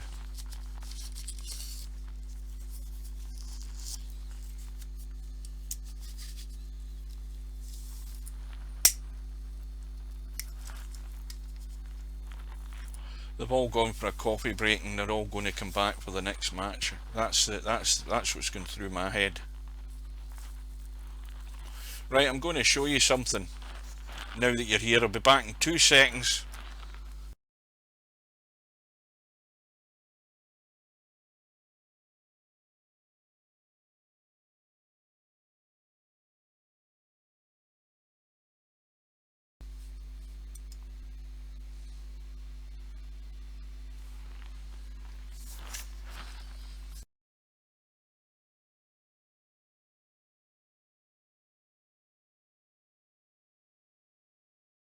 Right, we've got 6 to 8 people in the VP4 lobby, right? So this is your challenge room table, king of the table in shooter's pool, and your match play rooms. So for some reason it doesn't show you the amount of players in the game anymore. It used to show you up in the top corner, but it seems to have disappeared. But all you have to do is look at the amount of rooms, right? Now some of those are empty rooms because they're preset rooms for free players, Some of them are practice rooms, but look at the amount of rooms that are up and count the amount of players that are in them. There's one there, so that's 3, that's 9, that's 11, that's 15, 17, 19, 22, 24, let's just cover that. What was that? 24, 2 empty rooms, 27, 30, 31, 32, 33 empty rooms, 36, 38, 40, 42, 45, 48, 51, 53, 55, 57, 59, 60, 61, 62. Right, there's 62 people in the challenge rooms on Shooter's Pool. We've got 68 in VP4. Right, let's go to the match rooms. So we've got 62, 63, 66, 69, 70, 72, 74, 76, 77, 79, 80. So that game there is a free play room. That's the guys like the gratis players. So that's 80 up till there. Right, up to the free play room. So that's 80. Where was it? Free play.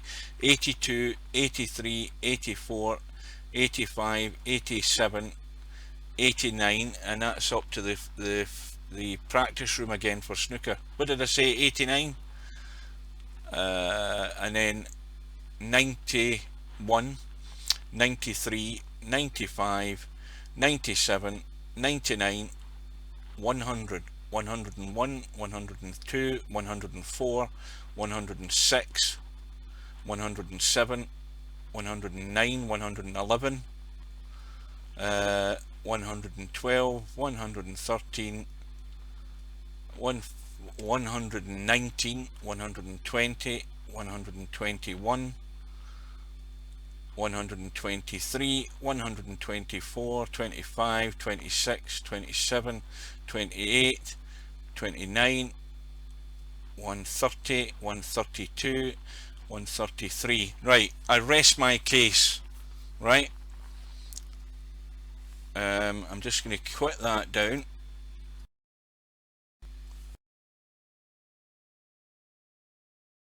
How many did I say there? How many did I say? 132. Even at a conservative estimate, 132.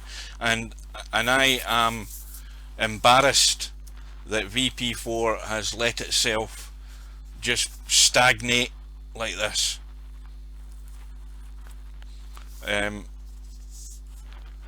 It's just annoying. You know, you've got and great choices of what you can buy if you want it in Shooter's Pool. Nice cues, loads of different cloth colours, loads and loads of tables. He's got the black shaft cues that I've always wanted in VP4. I've always wanted a black shaft cue, both in snooker and pool, and you've got all of that in Shooter's Pool. Nice choice of tables. You don't have, you just buy what you want. But that's besides the point. Why is there 130 players in there and there's only 70 in here? Yeah, they do, and that's annoying, because I still get prompts on Facebook from shooters. I still get emails through asking me to come back. It's all about behind the scenes activity. It's putting in that bit of effort to let people know you're out there, and Sellers just haven't done it. Whatever Steve did, it was very localized in Los Angeles, down at his local club, and a few of the guys round and about, and it just isn't out there. And but it was the same with VP3. At least they had a TV commercial for VP3 that we never saw over here. But I'm just sad that we're not being competitive. If you're in a business, the business is to be competitive, is to put yourself out there, is to draw the punters in and keep them. Now this COVID virus thing has proven one thing, that as long as you sit thinking that you're top of the pile and you think you're the best that there is, some point along the line somebody's going to come along and say, well, maybe you're not. Now, customers in every walk of life, in every product and service, because I've been in the sales business for years, long before I gave that up, customers sell things by word of mouth. And that's one way. That's probably the biggest way to put your product out there. Word of mouth sells better than anything else, and that's one way of getting people in. But COVID virus is certainly put shooters pool on the gaming map as far as pool and snooker fans are concerned, because they're going there to play it. And I still think it's a good game. I just don't. I've always said I don't like it for one reason, and you should know what that is by now. But other than that, it is a damn good game. You cannot fault it for that. If you've played VP for years, you're used to playing a particular way, but you can easily adapt to that game. But that's not it. That's not my point. It's the argument isn't that it's not a good game, because it is, and anybody who says it isn't, then they're lying. It's a good game. It's nice looking tables. The snooker table is 100 times better than Virtual Pool 4 ever attempted. Virtual Pool 4 snooker tables, the worst finished table that you could ever see. A table with pockets on it where Steve never ever bothered to put the finishing touches to the table and put the ball rails on it. And I mean, even those touches make things look that wee bit nicer. I could go on for hours about it. It just angers me that Virtual Pool 4's quite content to go for half measures, and they've been caught up and they've been left behind, and anybody who says different is lying. They have been left behind. People answer with their feet. 100 and double the amount of players that are in here virtually. Well, not quite now. What, we're down to 69 yet. Double the amount of players that we've got, and we're sitting here with 69 thinking that we're busy, and we're not. We've never had 100 people in this lobby any time in the 7 years I've been here. Not even in its first week. We've never had 100. I've never seen 100 people in this gaming lobby, and that annoys me. It annoys me so much, and it annoys me so much. I'm fed up. I'm fed up moaning about it. I moaned over the years when we had the game up and running and we were doing testing, and I moaned about this not been right and that not been right, and plenty other people have as well. Well, where we've been listened to, I don't think so. I mean, why has Shooters Pool got so many good sponsors in its game, and we don't? Answer that as well. Anyway, that's got me off in a rant. I wish I hadn't started, because I could bore you for hours and I'll lose what customers I've got. We are here for the one lost side match in this year's 9-ball World Masters 9-ball. What did I say there? I think my tongue's getting tied.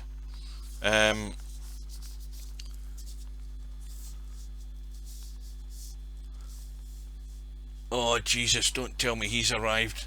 Right, shut up, Stub.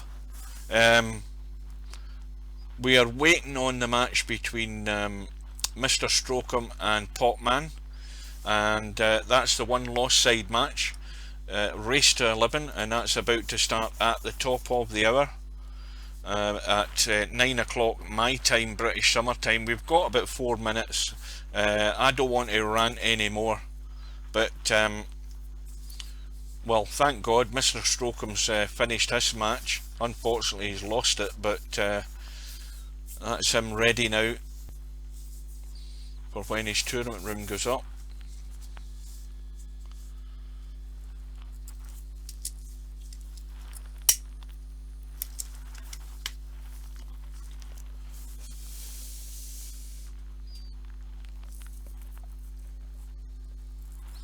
Well, I think Steve, the bottom line is I think he thinks he's spent enough money uh, on uh, on the game itself than actually spending an awful lot more. I mean, it would cost him an awful lot more money to do proper advertising in this game. The one thing again that I keep mentioning as well is the fact that there's such a narrow margin of potential customers for this game. Um, because he's got a lot more success offline than he has online, because there are thousands playing Virtual Pool 4 night after night, but all they're doing is either playing with a brother or a friend, um, on in the same room, because you obviously don't have the LAN option as you had with EP3. You can't play online other than coming here. But there's plenty of people out there. Mal's probably the best example of that. I mean, he's played the offline inside out, and that's basically all he plays, other than other games, that is. But in Virtual Pool 4 he plays probably 95% offline, and he's only ever here very rarely. And there's thousands like him who like to play the AI, thousands that are like him but nowhere near as good as him, and just like to bang balls and play against numpty AI opponents and get that instant success, that win. They don't want to try and learn more about the game and be competitive by playing it online. They're not interested, or they have tried it, got beaten and decided, right, that's not for me, I don't like the idea of losing, and they disappear and you never see them again. That's the same old, same old.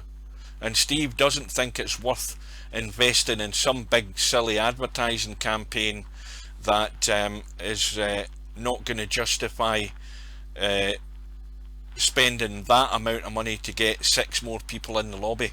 It's not worth it. That's the bottom line on that score.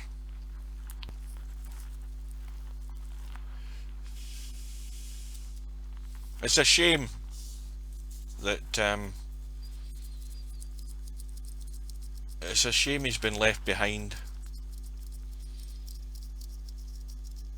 and it's an even bigger shame that in the country that he's in, with what, 300 odd million people, that he can't get 150 Americans in here, even localized advertising. Don't ask what happened there, I don't know what the hell happened. Well, the updates are all little bug fixes. By the way, I haven't had the game lock up on me for quite a little while. Whenever I'm trying to log out, I haven't had it freeze on me. Touch wood, it'll probably happen at the end of tonight, but it hasn't happened so far. Right, we're getting ready. That room is about to go up in about the next 30 seconds.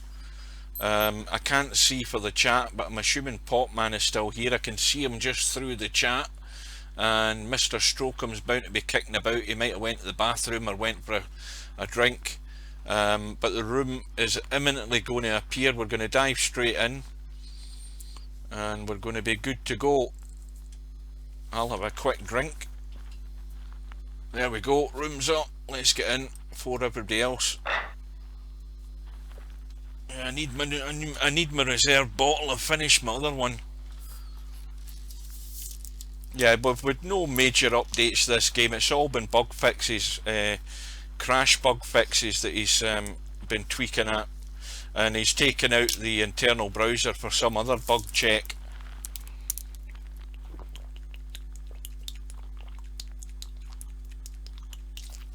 I don't know what the timeout is in this room. It was 15 minutes in the last couple of tournaments. It's probably something similar, but well, we're expecting both players in any time.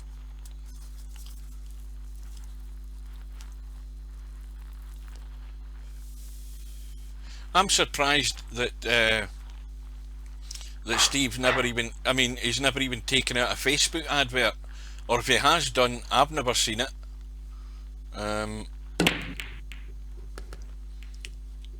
You know, again, a Facebook advert costs a few dollars, but again, he just doesn't want to spend any more. Right, here we go. I don't know who's who. They look as if they've got very similar cues. We've got the lag for the break. Quick reminder, race to 11 on the one lost side. And no jump cues and alternate break. Well, that went a bit skew whiff there. That finished before anything happened. But according to the screen, Potman won it. He's going to break off. Just breaking from the centre position. And he gets the one ball in the break. And he has got a first rate opportunity to win this first rack.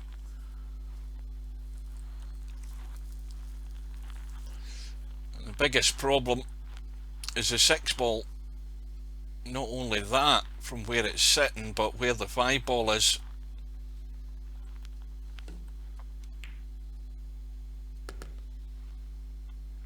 He just has to drop this 3 in, but the problem with this is if he drops it in, he's going to finish fairly straight on this 4 ball, and he's going to have to work the cue ball. This is the downside to just rolling this in. You see there, well, he's fairly straight, but he's got an angle, a bit of top and a little bit of inside right English, not too much. Should get him into the open space to play the shot in the 5, but that's not the worry. The worry is getting any sort of shot in this 6. Let's see how he does.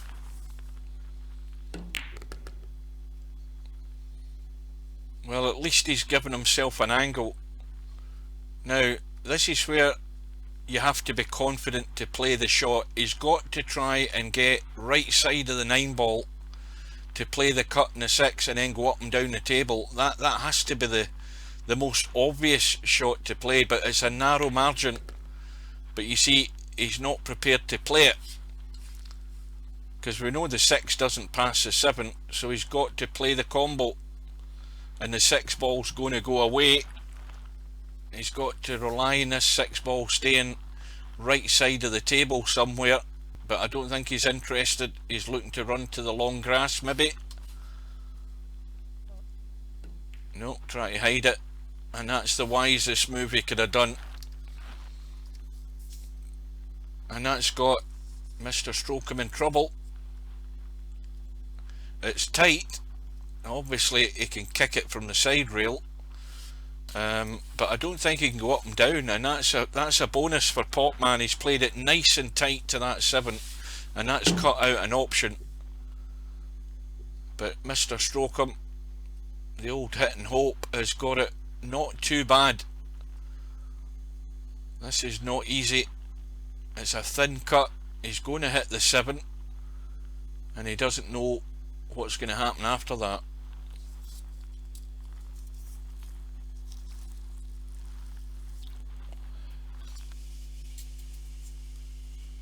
And he can't play the bank because the 8 ball's blocking, so he only has one option. He can go thin and run, but he's overcut it. You see, he's tried to run into the 7 and he's got it all wrong. You had to play that 6 ball right onto the face of the 7, and where the cue ball is, he would have had a good snooker there. The 6 ball would have been behind the 9, and as it is, he's just opened it up for Mr Strokem to take out this first rack. Well, that looks like forward, maybe a little bit of check, not too much, just to bring it back across. He's playing the draw instead, but either way he should get the job done and should be off and running.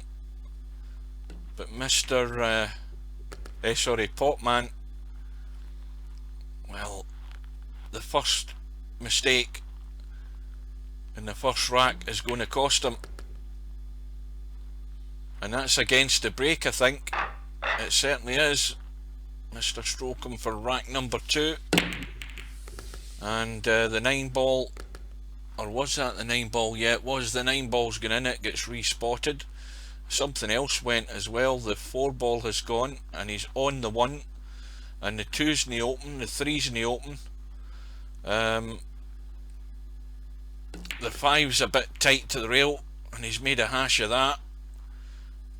And well, I think he can see still enough of this too, but that's certainly not where he wanted to be playing it from. And he's overcut it. Well, Potman comes to the table.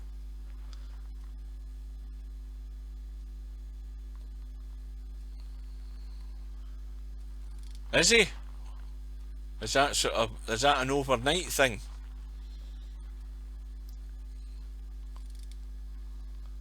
He told me, or she told me, she was a bricklayer or something.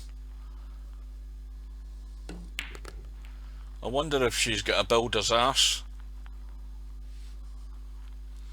Well, Potman has got an edge of this 3-ball, I think. Well, he's got more than an edge, and the 9-ball might be a good guide for him to try and play the cut, but he's got to play this. He could run in behind the 6 here if he gets this wrong, maybe.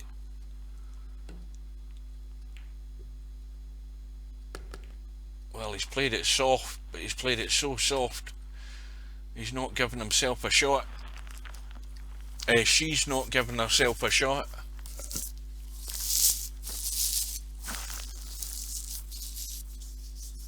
Not easy to get this safe. He's got the edge. And now we're going to have a little bit of tip tapping.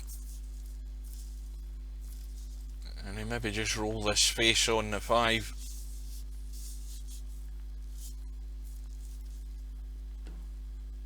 Yeah, played for the double kiss.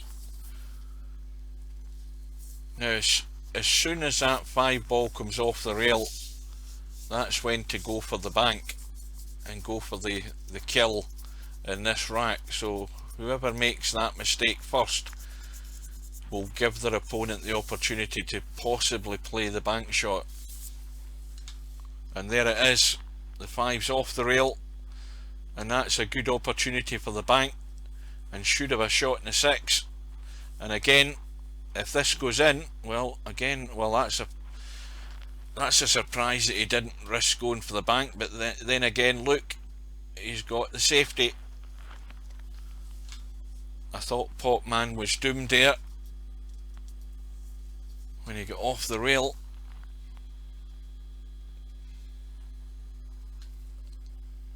Who got home just in time? Oh, you just got home in time. Well, you missed the first match, Slim, between Cobra and LS3, and Cobra won it, I think 15-8, was it? I think it was 15-8. That was I'm told it was a round 3 match on the winner's side. This is the 1-loss side match, race to 11. And once again, Potman in trouble, and it's just going to be the old heave-ho, give it a bang, chance your arm, ride your luck, you never know. But above all, hit it.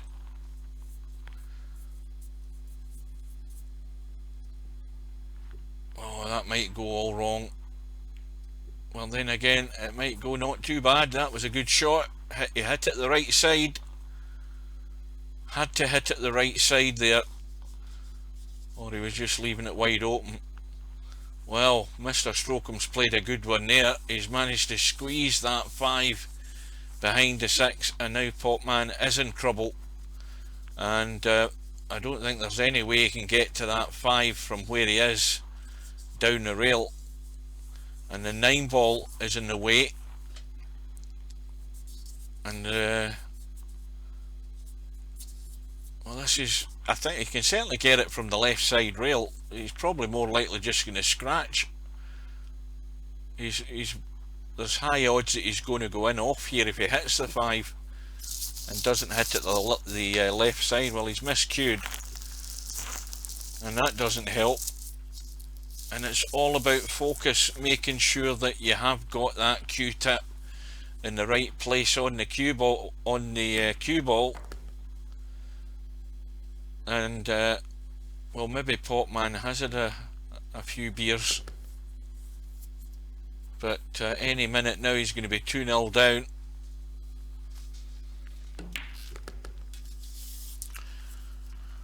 And it's all down to really how many errors Potman is going to make.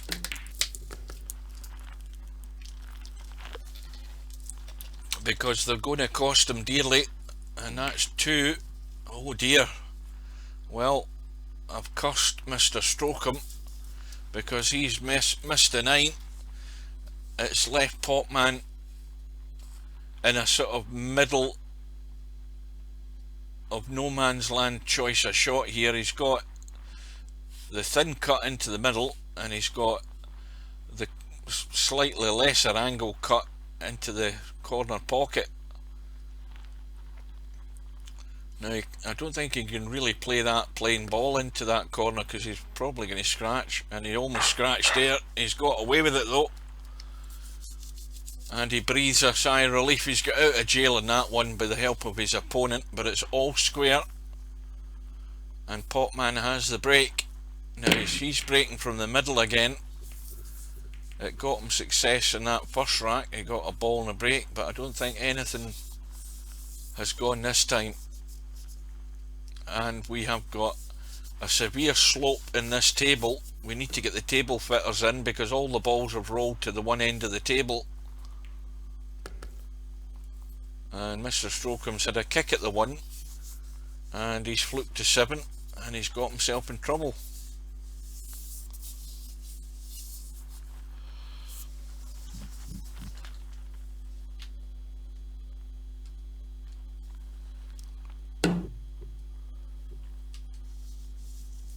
And misses the hit in the 1.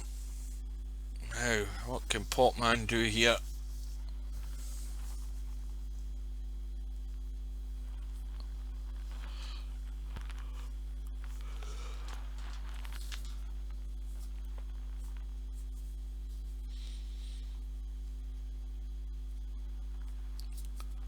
Well, he's got a big problem, and the problem is getting onto the 3. It's very likely that he's going to leave the 3-8 combo, and there's a fair distance between the 2 of those balls.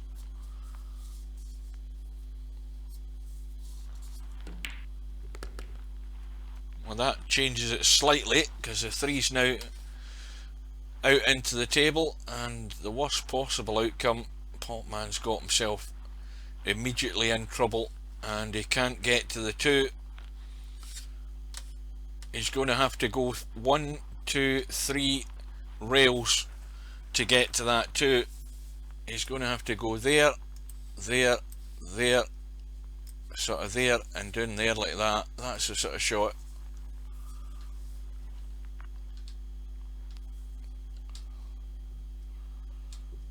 That's not a bad effort. That's unlucky, but it's still an unforced error by Potman, and that's well, is it going to cost him this time? Can Mr Strokem make use of this ball in hand? But again, straight away he has a problem getting onto the 4.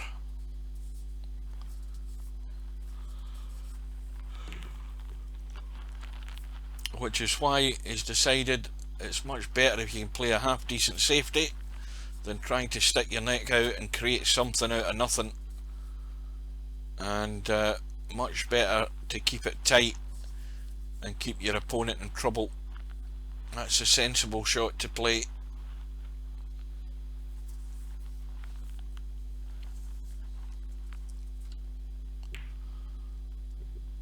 Potman gets the hit. Now if that goes to the rail, it's ended up not too bad, but it's left Mr Strokem the hit. But again, look at where the 3 is. The 3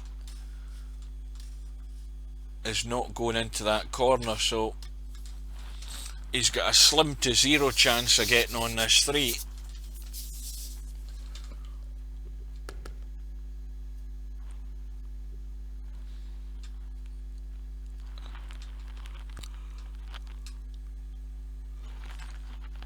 Well, he could be really crazy here, bang a combo in and try and split the 4. Well, he's tried to squeeze the 3 in, it was never going in. There was never enough room to get past that 8 ball.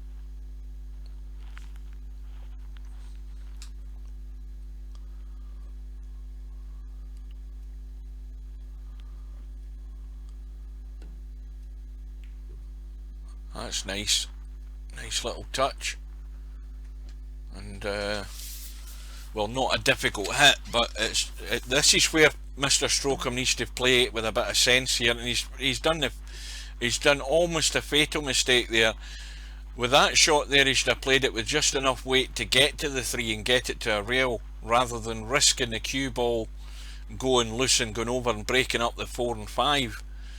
He got lucky there because he hasn't created too much damage, but it could have opened wide open there. You've got to think about what you're doing.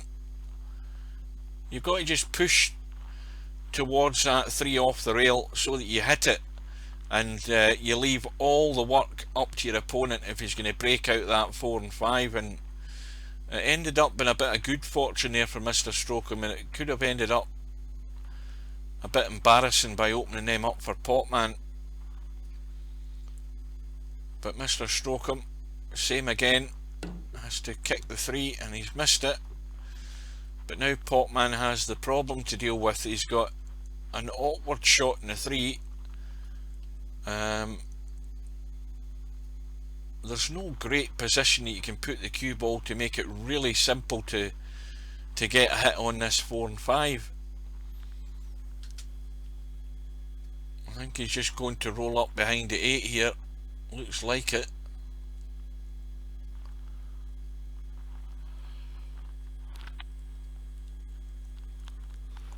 Now, how many fills is Mr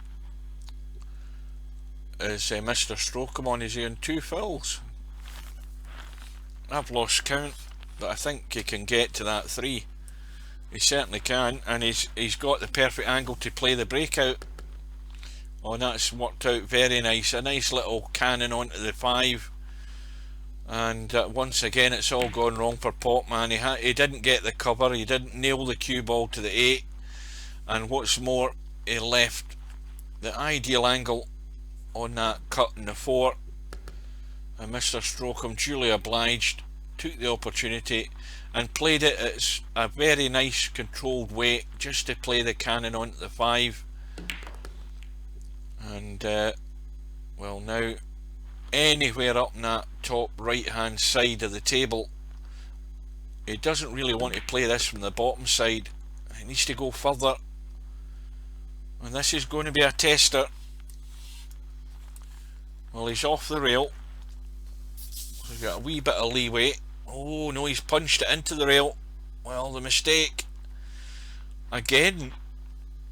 Mr Strokem cost him in that second rack, and Potman has the chance to play the cut down the rail for a 2-1 lead.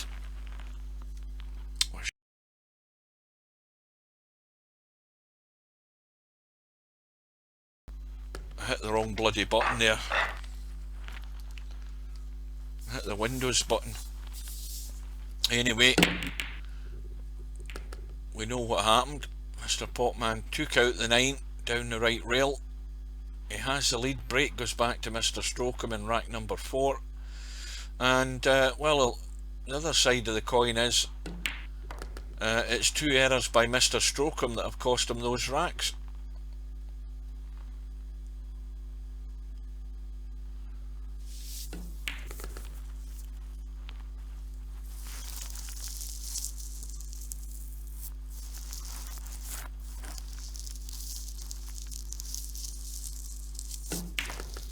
Well, Mr Strokem has the immediate chance to rectify the matter from this position. all hinges on this 5 ball, but the problem is it's tight to go past that 8. You can't rely on getting good position on that side, and he's left himself with, well, when you look at it like that it looks easy, but that 8 ball doubles in size when you're trying to cut it from this angle. It's so easy to push the 5 into the 8. You've not got very much margin of error. You see, you're always going to overcut it. Well, Potman back at the table, and well, he doesn't actually need to do anything here other than try and avoid those 2 balls, because the 8 ball isn't blocking the 7, but I don't think he can avoid it. I don't think he can avoid a collision here. Well, it's a tough cut into that middle.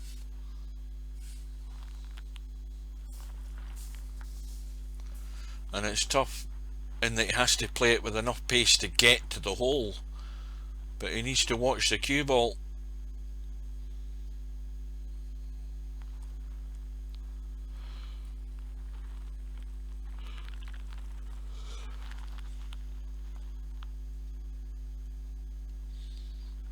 That's going to hit the knuckle.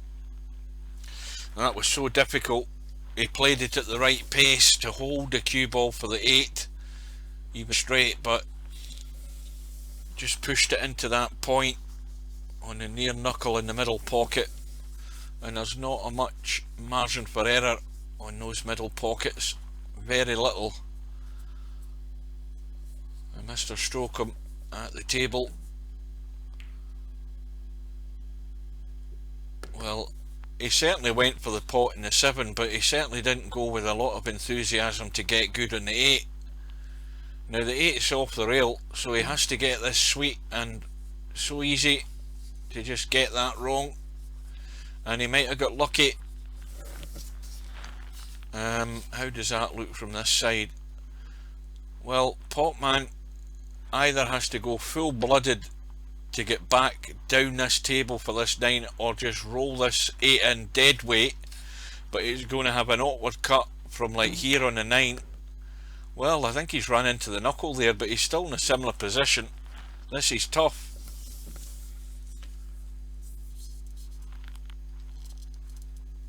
But this would be an early bonus for Potman to get that gap, and in it goes. And now the match is taking on a different pattern. Potman's got the lead, he's got that cushion, and what's more, in rack number 5 he has the break. And so now the question is being asked of Mr Strokem. He's had a couple of unforced errors, and he's now paid the price for that, because remember, we're alternate break, we've no jump cues, and Mr Strokem is in a bit of bother. He's going to somehow have to try and reduce that deficit, and he'd have to do it fairly quickly just to make sure he's still in the game, and it puts pressure on him to get results on his break rather than giving him away on his own break.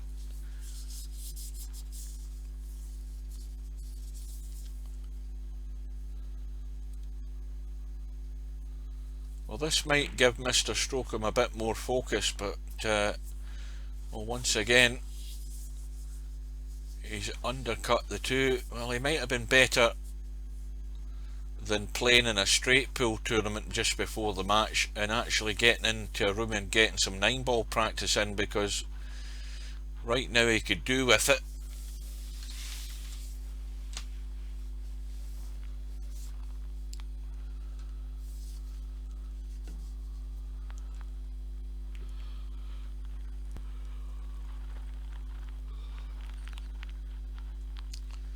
Well, we know what shot is on here. The long cut and the combo onto the 3. The 4 balls over the right corner pocket. But this would have to be almost dead weight to stop that cue ball, the 2 ball running away here. But once again, not interested, but not a good safety, because we know what's going to happen.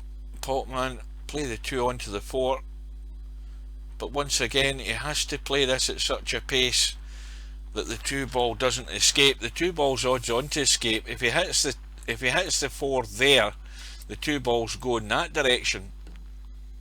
So he's trying to play it dead weight to keep it there, and he's given it every opportunity, but it still might have gone too far. Oh, that's going to be the computer referee's call, that one, if he can make the cut in that 2 without fouling the 5. Well, he's went for the bank instead, and that gets the result. Good thinking.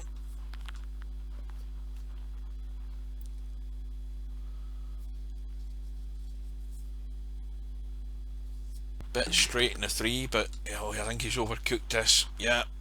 Or has he? Oh, he's overcooked it enough. He's just squirted past that 7 ball. Just squirted past enough. But once again, big action in the cue ball to get up for that 6 ball. Big distance to travel.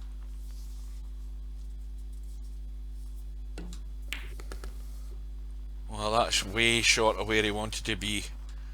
Oh, he needs to get his porridge in the morning. He's left this a tough cut angle with a long distance as well added into the equation. And the same thing again, getting it too thin in the way up, so thin that he actually hit it in the way back down, and he might have got lucky. Well, the safety here is off the right side of the 6. Just skim it and get distance and try and get covered down behind the 7. Well, he's went for the bank to the rail, but he's overcooked it. And Mr Strokem, well, he needs to get in stroke because his touch is eluding him here. He's left the 6 ball on, albeit a tightish angle, and not a good angle for Potman to get on the 7, but I'm pretty certain he's going to go for the cut.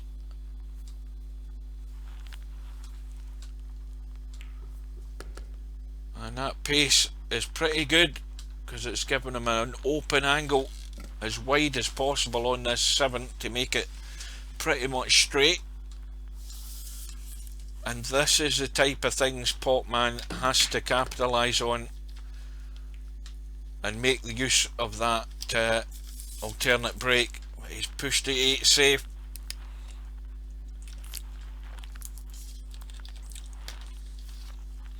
And he's gone from triumph to disaster in one shot.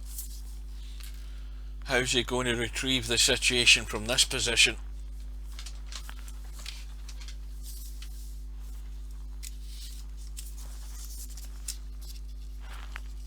Well, he's went all out for a cut. So difficult.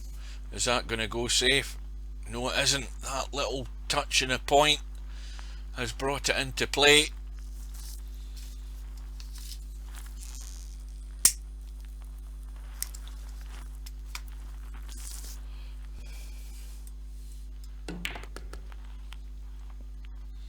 And in the end, it's a gift for Mr Strokem, and Potman should be 4-1 up right now. He knows it. And how much is it going to cost him? Because Mr Strokem has got the break in rack number 8. He's certainly not going to run out here. Look at where the 2 ball is. It's closely guarded by the 9 and the 6. The ball in the break for Mr Strokem's getting him no joy. 4 ball has gone. He's played a half decent safety, although he hasn't got the snooker. And Potman can play the pot. You need to hit it that side. He's got the combo. Now how's his luck here? That's, well, this is You've got to go for this 100%. You can draw into the side rail just past the middle pocket, and you can get the break on that 2, 9 and 6, and all of a sudden I've got the hiccups. Oh, he's played the draw instead. He wanted to play that off the rail.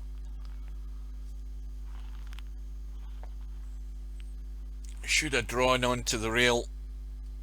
A much bigger margin of error to hit those 3. And he's not hit a rail now after hitting the object ball, so it's going the wrong way, this rack, for Potman. The last one did, and this one's heading in the same direction because he's opened him up and he's given Mr Strokem ball in hand, and he said, there you go, have it in a plate, help yourself, fill your boots.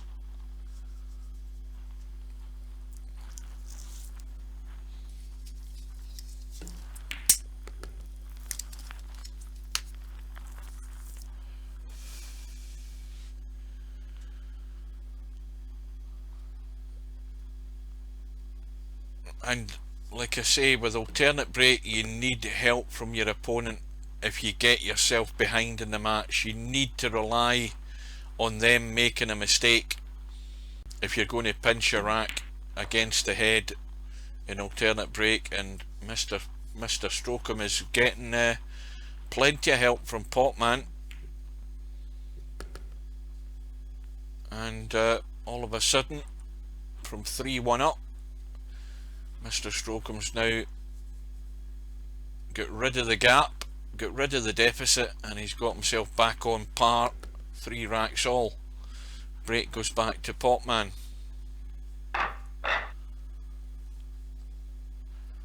And now Potman is actually going to feel the pinch a wee bit here, because now he's got the break, needs a ball and needs a shot. Well, he's got the ball, but he's no shot, but he's got a good safety here. He needs to marry this cue ball in tight behind that 8 ball if he can.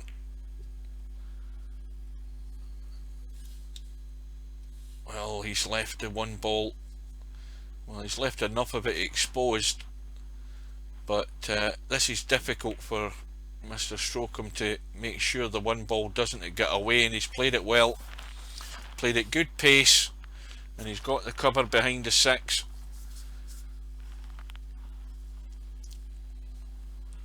Enough room though off the side rail to kick the 1, might get lucky, might get fortunate, and might knock the 9 in, you never know.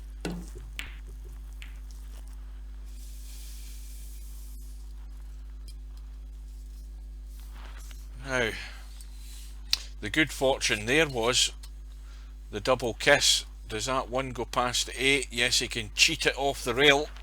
It will go past, but it's a very fine margin, but he can send it towards the side rail. With the right pace, it will go in.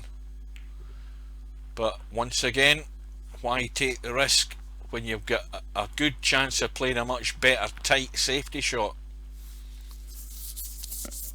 And he's got Potman in lots of trouble now. The 2 and the 5 ball are in the way to go 2 rails and get to the 1. He could go 3 rails from that angle. Yeah, to go the 2 rails was always going to be a big risk of hitting traffic in the road to the 1. So ball in hand, and remember, this is on Potman's break.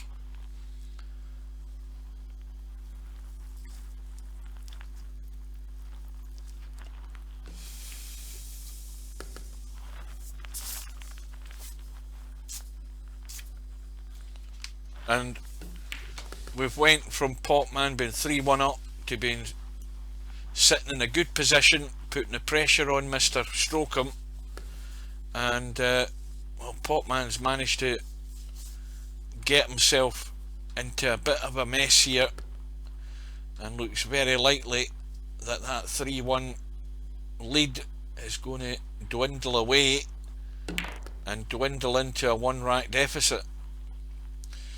Well, this is awkward. He's going pretty straight on this 8, but he's had plenty of power on it, punched it through, and sitting pretty on the 9.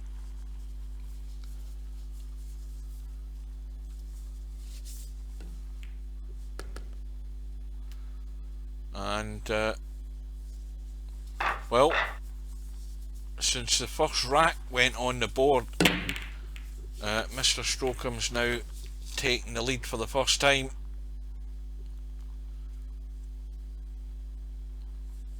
Breaks off in rack number 8. Ball in the break, shot in the 1, but look at the mess on that left hand side. 3 balls pretty much married together, trying to find a way to get to them, but running full face into the 9. Now you can put Potman in trouble though. Trying to just squirt behind there, and that's gone wrong. What's he left here?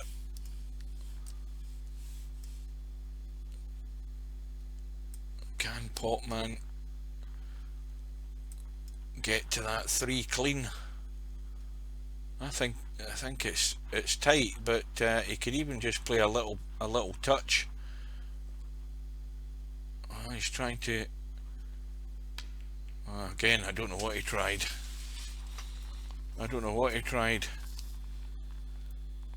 Good evening, Bedhead.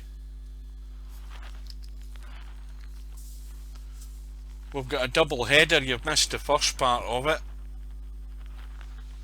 You missed a Cobra match against LS3. I think Cobra won at 15-8 on the winner's side. This is a 1-loss side match. Potman was 3-1 up, and he's now found a way to get himself behind. And he's also in trouble in rack number 8. Well, it's a fairly easy kick. That's not the problem. The problem is just riding your luck and getting it safe. And he'll settle for that. Although if Mr Strokem can get this 3 clean past the 8 and get to a rail, well, that could have been safer than that, but I don't think the angle was that conducive to just drop in behind the 8. But he's left Potman nothing. And this needs to be really thin.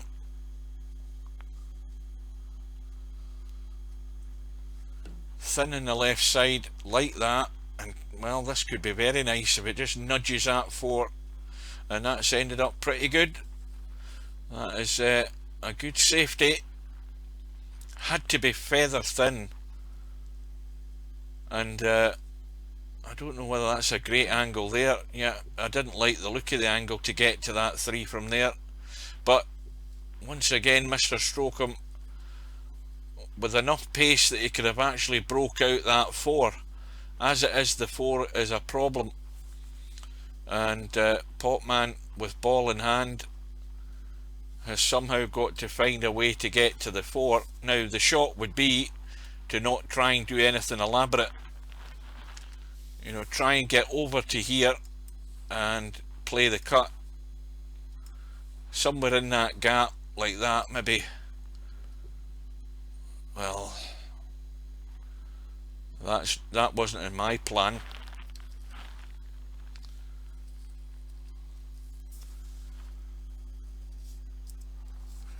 Surely the best thing to do there was just to play the shot to get into the gap to leave yourself the cut, but now he's not got many options, and he's played the bank into the 6. He's got lucky, very lucky. Mr Strokem can play a 2-in-1 shot here. He can go for the reverse bank in the 4. He can bring the cue ball down into the bottom right hand corner, and he can also hope for cover, and he may well have a shot in the 6 here if he gets this. Well, he's trying to just bank it in the 1 pocket, and it hasn't worked out, and he's left it on for Potman. Well, Potman right now, if he's going to make any sort of statement, he's going to have to make it right now to get back on par. Oh dear. And you cannot afford these mistakes. When you're given that chance, you've got to pounce.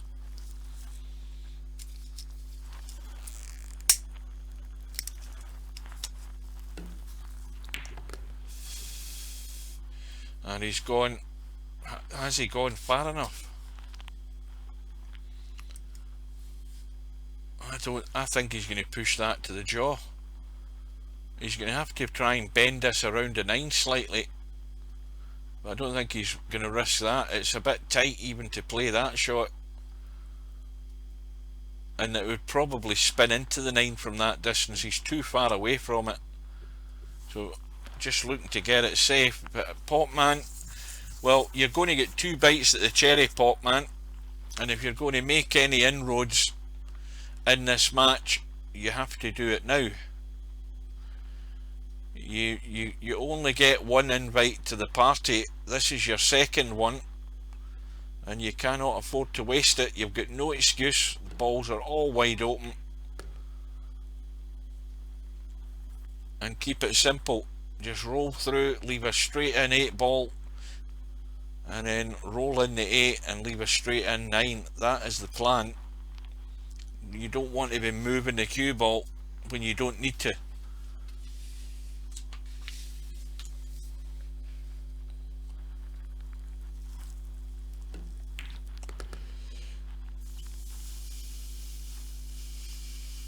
Well, he must have had more angle on that than I thought. I thought he could have just rolled it in. But I think he's slightly the wrong side of this 8. No, he's okay.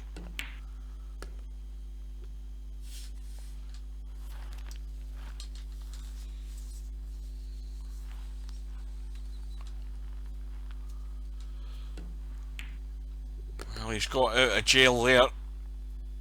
He was staring at 5-3. But he got a 2nd chance at it, and we're back all square, and he's breaking in rack number 9, and the 8 ball thought about going in, and it's dry, and it's the worst possible outcome, because Mr Strokem comes to the table. Oh, I thought he was on that. Well, it's not the worst possible outcome. It's actually not bad. I thought he was staring right down the barrel of that 1 ball. Well, this might be a quick rack. Potman has to go for it, and he's got ball in hand as well. And this 1-9 combo could turn the match on its head. Remember, it's only a race to 11, and we're pretty much getting to the halfway mark, and that is a bonus. That is an unexpected bonus for Potman, but more importantly, it was on his own break, which is stacked with pressure in this format. You simply have to get results on your own break.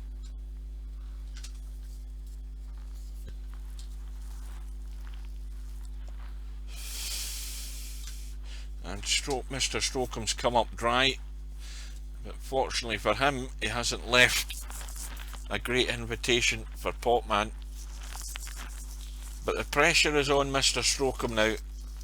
Every time you're trailing in this format, the pressure is stacking up, especially when you start to run out of racks.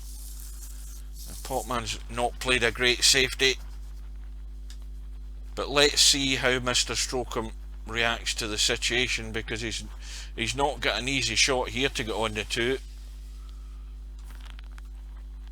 He can try just killing the cue ball and drawing back slightly, which requires pretty good control to be able to get that right, and he's played it quite well, just stunned it. Same problem again, finding a way to get anywhere on this 3. It looks like a bank would be the best, idea, because he's got no pocket to put it in from where he is, unless he goes for the combo.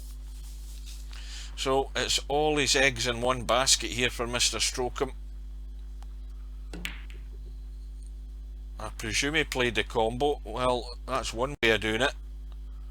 And he's landed on the 4. Well, Potman will enjoy that. Or has he? Yes, he has. But he's going to have to just roll through, I think, and leave the awkward cut. Oh, this could be a bit painful for Potman. Getting himself in the lead, and then his opponent gets an ugly little fluke, lands on the 4, but can he rattle home that advantage by taking out the rack? Doesn't matter how many flukes you get, it's what you make from them. He's played a good shot in the 5, but he's going to have no shot in the 6, and Potman has been relieved. Mr Strokem, I don't know whether he can get past the 8 to find the bottom rail. Let's have a look. Oops. Yes, he can, but he has to work the English and judge it to get the hit, and he's hit the point. And this now for Potman, in the situation and in the format we're in, he simply has to take this out. He has to get the advantage given to him.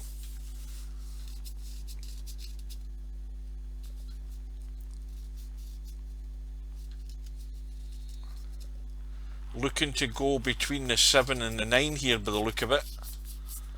He's trying to get in as close to the rail as he can. He's got a slight angle, but he's going to have to force this through.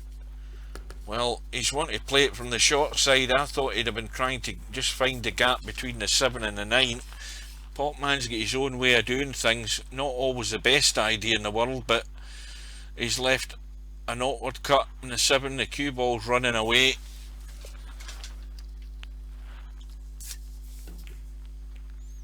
Got the little brush off the 9, and now he's in no man's land again.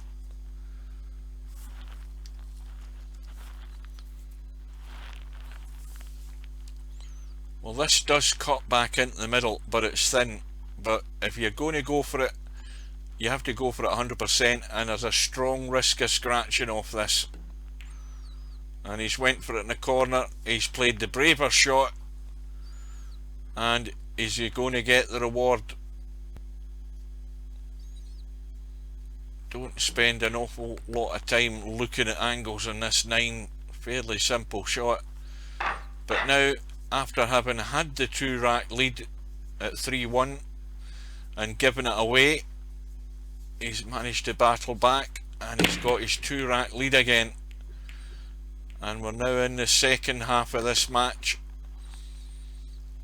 and is Potman going to take further advantage? Mr Strokem now has got work to do. Well, I don't know whether Potman played that. I don't think he did. But the 1 ball has gone safe. 2 ball cannoned into the top left hand corner. It's a very thin cut, and it has to be hit sweet, just right on that edge, to thin cut this in along that bottom rail. Really tough shot to judge from distance, but not going to risk it. And again, I don't think he's got the cover. Well, Mr Strokem is looking at the thin edge on this 1.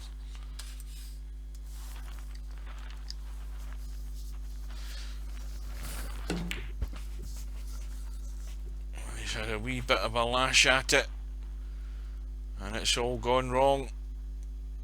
And once again, when you come to the table with this chance, with the 2-rack lead, you really do. You know nothing more than other than you have to win the rack. You've got to punish your opponent and build up the pressure on them.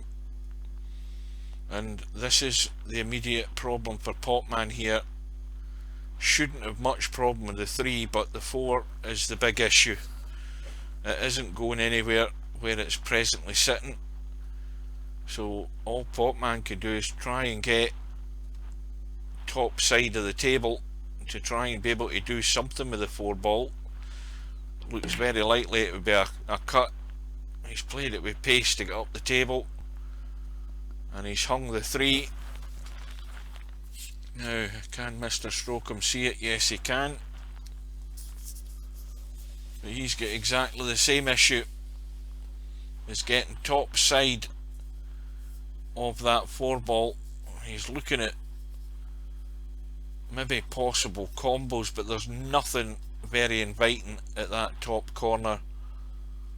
Well, the way he's played it, he's looking to play possibly a combo, but more likely trying to roll the cue ball dead weight to the 7. The problem with this shot is that he has to nudge the 4, and he's going to bring the 4 into play, and if he doesn't get cover, he may well leave a shot on for Potman.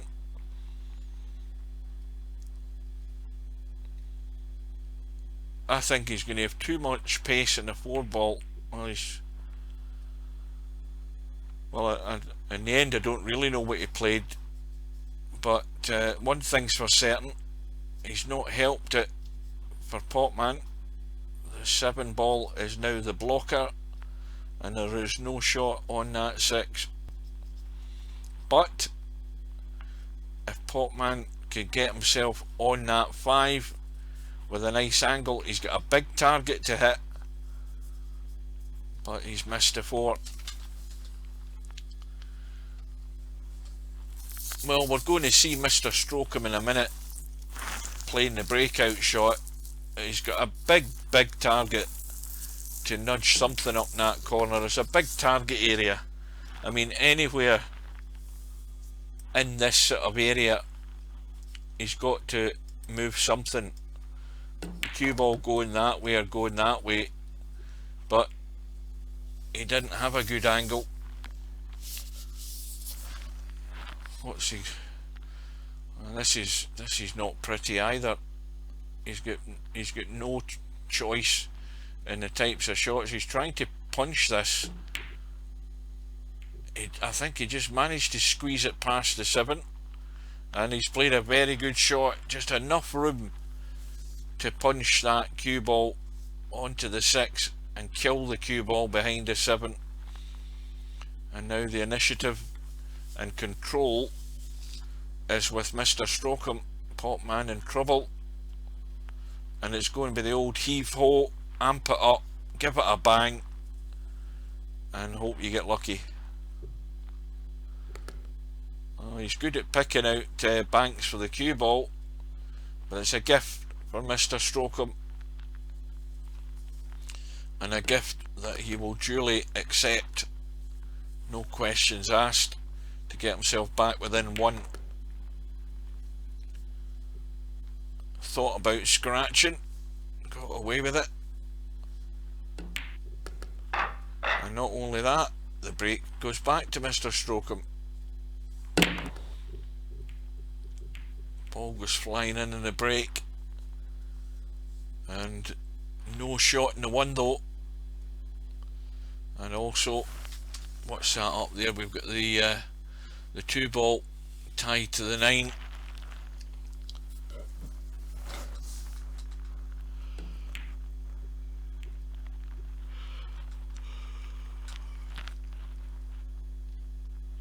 Well, he tried to sneak that 1 ball past the 6 and squeeze it into that corner pocket, but it was too tight. Well, what Potman doesn't want to do here is do something that breaks out the 2 and 9 where he doesn't pot the 1. Oh, that's I thought that was going to scratch there. Well, he's got the pot, and he's got the break, and he's got lucky. He's found the gap between the 4 and the 9, and he's landed plumb in the 2. And now it looks like a little soft draw in behind the 4, possibly to the side rail, and the 3 ball into the right middle. That looks a simple shot to me. Little soft draw, and again, well, to me, he's not confident enough to play the right shot. He's just played to leave the long shot in the 3, and he might be having to run over to the right with the angle that he's possibly got. Let's have a look.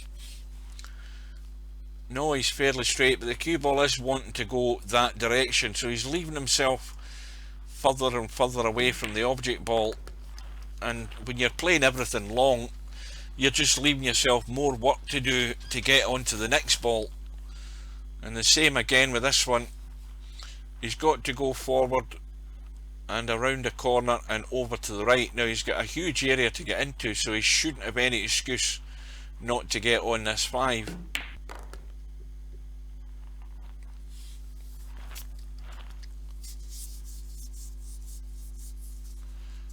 Well, this shot here has to be a big stun, lot of power to avoid the 7, and you need the pace in it to get that cue ball to go there, there and there, and have the shot in the 6. You have to thump it, and maybe a bit of help in English as well to get it around those angles and go over to the left. Lots of power. Well, he's checked it up. Is he going to get a nice kiss? I think he is. Well, that's an alternative way of getting there, and in the end that little brush of luck on the 6, and I think he's left himself a sweet little angle on this 6 as well. That is perfect. Side rail and across. He's got to be on the 7. He could actually stun it down to the right here, but he's, oh dear, he's punched it and punched it into the jaws. Has he got out of jail? Yes, he has. Well, Potman has hung up the 6, but he's got a blocker, and that was always going to happen. You've got to have that cue ball really tight into the corner to catch that edge, and he was always going to go around the 6 and miss it. And Potman is getting his second bite again in another rack, and a huge area on the right side. Now you don't want to scratch in the right middle pocket, you just want to get up the table on that right side. And this is going to go in the middle of nowhere. Oh dear, that's a poor shot with ball in hand. Or was it ball in hand? I can't remember, but anyway, that is really poor to finish there. He's got a fairly easy bank though. This is going in 9 times out of 10, this 7 ball. Either in that top corner pocket or back down the table into this bottom left. And it's plumb straight in. How's his luck? Is it going to run? I think it's landed perfect. And I think for the second time in the match here, Potman has found a way out of jail. And he's going to open the gap again. So Potman, somehow or other, is keeping the pressure on Mr Strokem. Opens the gap to 2, it's 7-5, and has the bonus and added advantage of having the break. And not only that, he gets a ball in the break, and the unfortunate thing is no shot in the 1, so just to push out.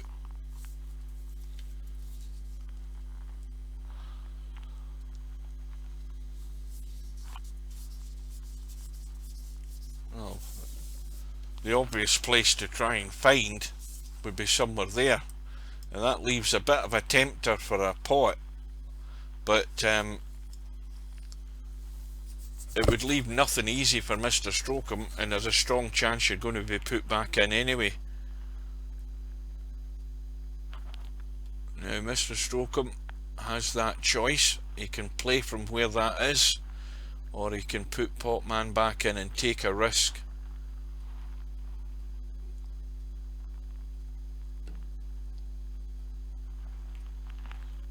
Looking to use the 2 and 9 for cover. He might have overhit that.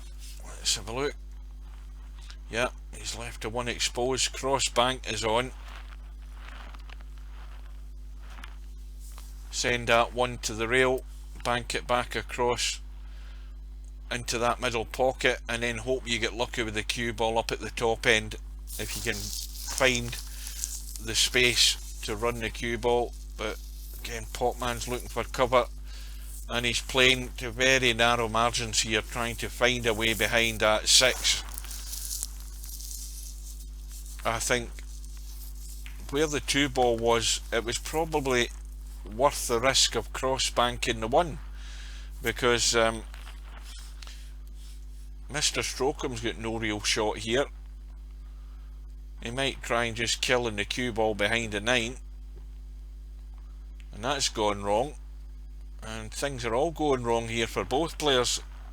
Mr Strokem has played a poor safety, table wide open, and with a 7 racks to 5 lead, Potman has been sent another invitation to the ball. Help yourself, they're all there for you. It's all a matter of taking them out.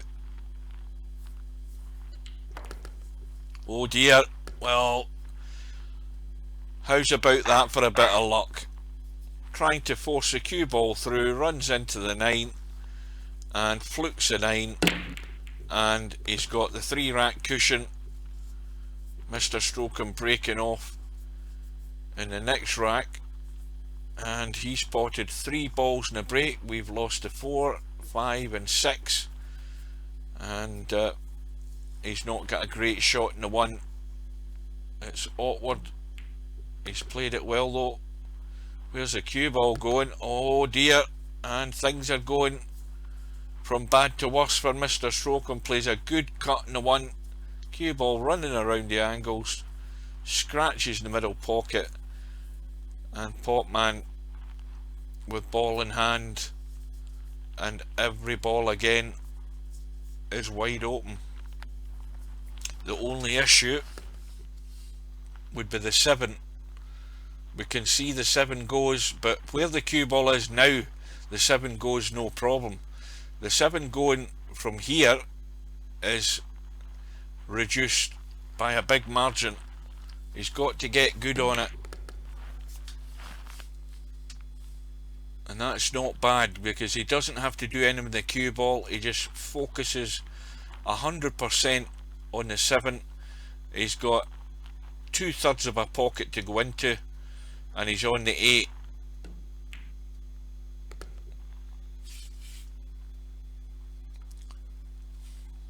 Now this shot here is a little draggy shot. You don't want to get into it too much and scratch in that top right hand corner pocket. He's got a bit more than he wants in this. He could risk running into the 9. Yeah, you see, if he got that too well, he would have scratched. He actually played that very nice. A little draggy shot just to spin the cue ball over beyond the 9, and that's well done. So easy to just put a wee bit too much juice into that and just go straight into that corner pocket, and well, that is a bonus and a half for Potman. All of a sudden he's opened up a big gap, a huge advantage now to Potman. 4 rack lead, and he only needs 2 more, and the odds are stacked in Potman's favour. It's a commanding position to be sitting in at this stage in the match, and well, in this position it's about biding your time and don't trying to push the boat out. Leave all of that to your opponent. You're in a strong position. You just need to mind your game, don't do anything stupid, and just take what's there, because the odds are very strongly in your favour. That's the type of thing you have to be thinking about. Mr Strokem has it all to do, and he's going to need big help from Potman in this situation. And Mr Strokem, well, he's played the kick and he's potted the wrong ball. And once again, I think these last 3 racks, Potman's ending up with ball in hand. He certainly is again in this rack.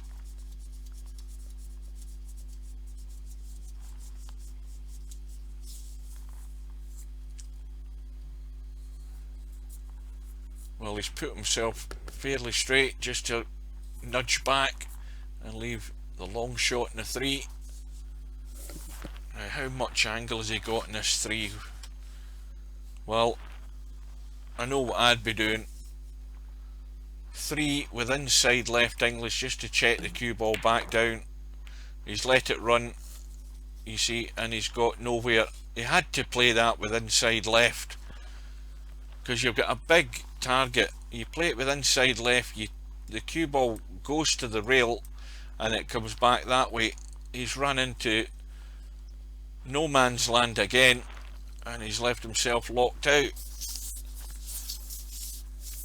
And it's such a big area with the cue ball spinning that way. You know, even from there he still had a pot in the 4. If he went there, he had a choice of cutting it into the middle. And in turn, Potman's made the error, the unforced error, and he's given the opportunity back to Mr Strokem. But now he's in a situation where he knows he can't miss. He has to run out. Simple as that. Has to get the job done, and he needs to get good in the 7, and that is not particularly great because he's pretty straight in this 7 and he could be colliding with the 9. Shit, I'm forgetting about the 6. Shut your face. Wake up. I forgot about the 6 ball there. So busy focusing on where that 8 ball is, I forgot about the 6 altogether. That's the old brain shutting down, folks. Bedtime has long gone past for me. But the mistake has been made and it's all fallen apart here for Mr Strokem. And this second half of this match has played right into Potman's hands. Everything in the end has worked out in his favour, with great assistance from Mr Strokem, it has to be said. But it doesn't matter. It's all about putting the balls in the hole at the end of the day. Potman's got a gift and a plate here, and the way he's messing about here, he's looking for ways to try and make this awkward. Just punch it through, come up the table, leave the 9 ball straight in, that's it.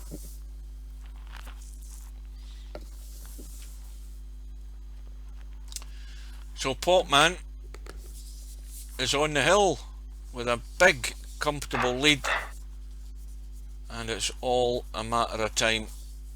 Mr Strokem is, well, he's not only climbing a mountain, he's got lead boots around his ankles as well. He's got a very, very slim chance of digging himself out a hole here. Potman's going to have to fall apart, basically.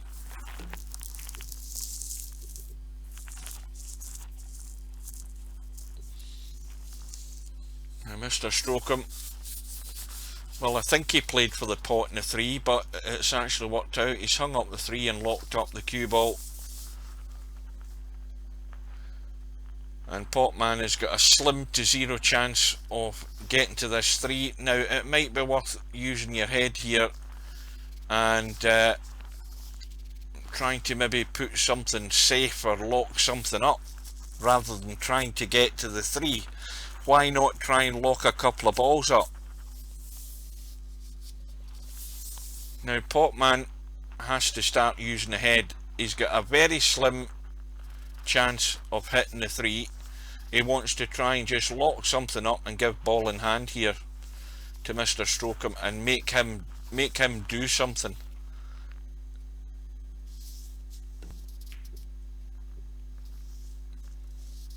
Well, he's played the bank on the 9 to try and roll it towards the 8. He hasn't got that, but he's in the end it's up to Mr Strokem to try and take these out and coming to the table knowing that he can't afford a mistake.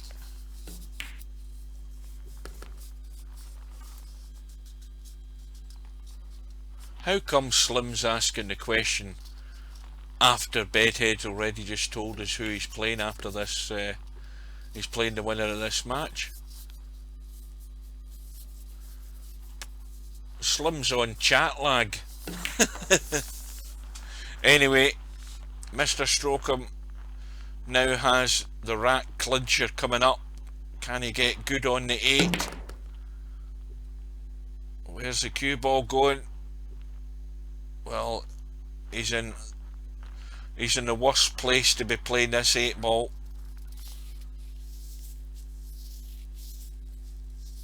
Oh, if he wins his match, right, I'm wrong, Slim, I'm falling asleep, I take it all back. Bedhead's still to play his next match and then he plays the winner of this match, right, got that.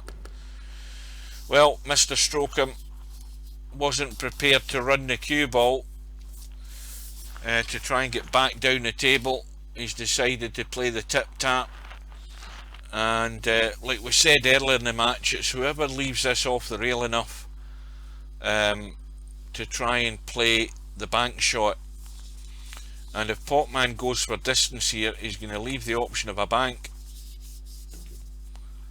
Yep, and look at where it is, it's virtually on the middle diamond, and that is a double bank every day of the week.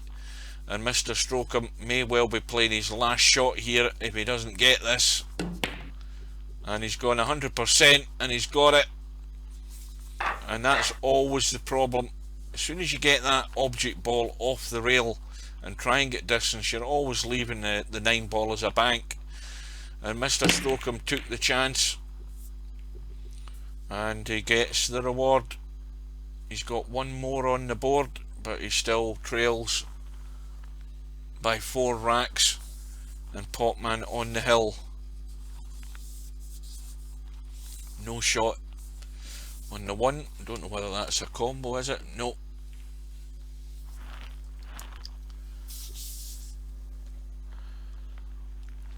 We've got the 5 and 6 locked up, so they're no going anywhere fast.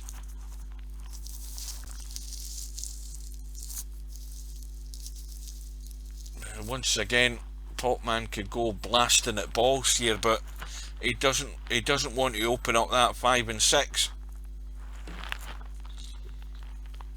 and that's probably the best outcome at the moment, unless Mr Strokem goes for 3 fouls, because that 5 and 6 are still tied up, and that leaves it up to him to try and get the breakout.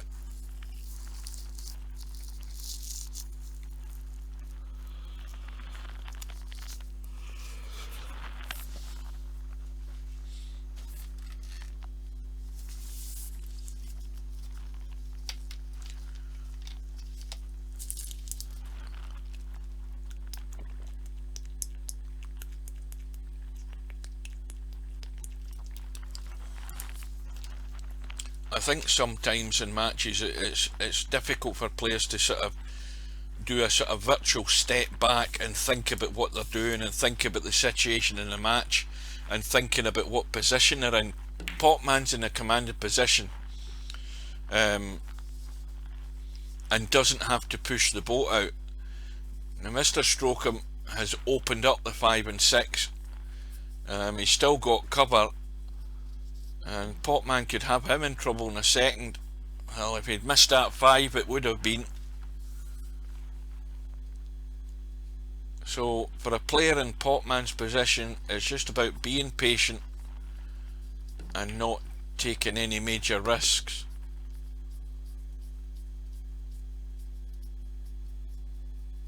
But it has to be said, Mr Strokem's got a wide open table again here.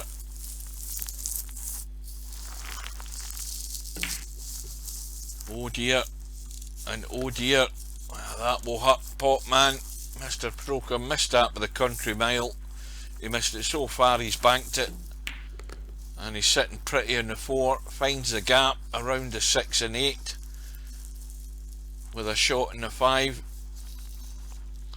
Well, this is the one that's a wee bit tricky here. He might be on a collision course with the angle that he has and run into something here, and it might go wrong. And he's run into the 6, but he's run into it so well that he's hung it up over the pocket. And this is the clincher. He needs to get good on the 8, and he's going to leave it low, and that's gone straight, so he can only go forward, try and run off the rail and keep a gap to the 9, but he hasn't. He's locked himself on the 9, and once again, if Mr Strokem doesn't leave that lock to the rail, and I think he has done, Potman would have had the bank. He's still got the bank, and he has to get this sweet and avoid the double kiss, and he's not risking it either, but somebody at some point is going to make that mistake. Well, Mr Strokem fancies kicking it in. He's taking the risk, and it's cost him the match, and Potman with the easiest of 9 balls to take him through to the next round on the 1 loss side. And that's why alternate breaks are so tough to deal with when you get behind. Mr Strokem put all the eggs into the one basket again, tried to kick, and it all went wrong, and Potman is through to the next round, and he wins comfortably in the end by 11 racks to 6. So folks, well, that's 3 hours we've been on tonight. We've seen 2 matches. That was fortunate for me. The first match with Cobra and LS3, the winner's side match in round 3, and that was won by Cobra 15-8. And that match that we've just seen there on the 1 loss side, Potman wins at 11 racks to 6. So thanks chaps, thanks for your company, always a pleasure, and we will see you again soon. When that will be, I don't know. If there's anything on tomorrow, I'll hopefully get it. I'll have a quick look at the bracket once I'm finished, and if so, I'll be on tomorrow at some point if there's a match on round about evening time, my time, because I've got the next day off after that as well. So until we meet again, take care, stay home, stay safe, and we'll see you again sometime. So till then, good night, see you again soon.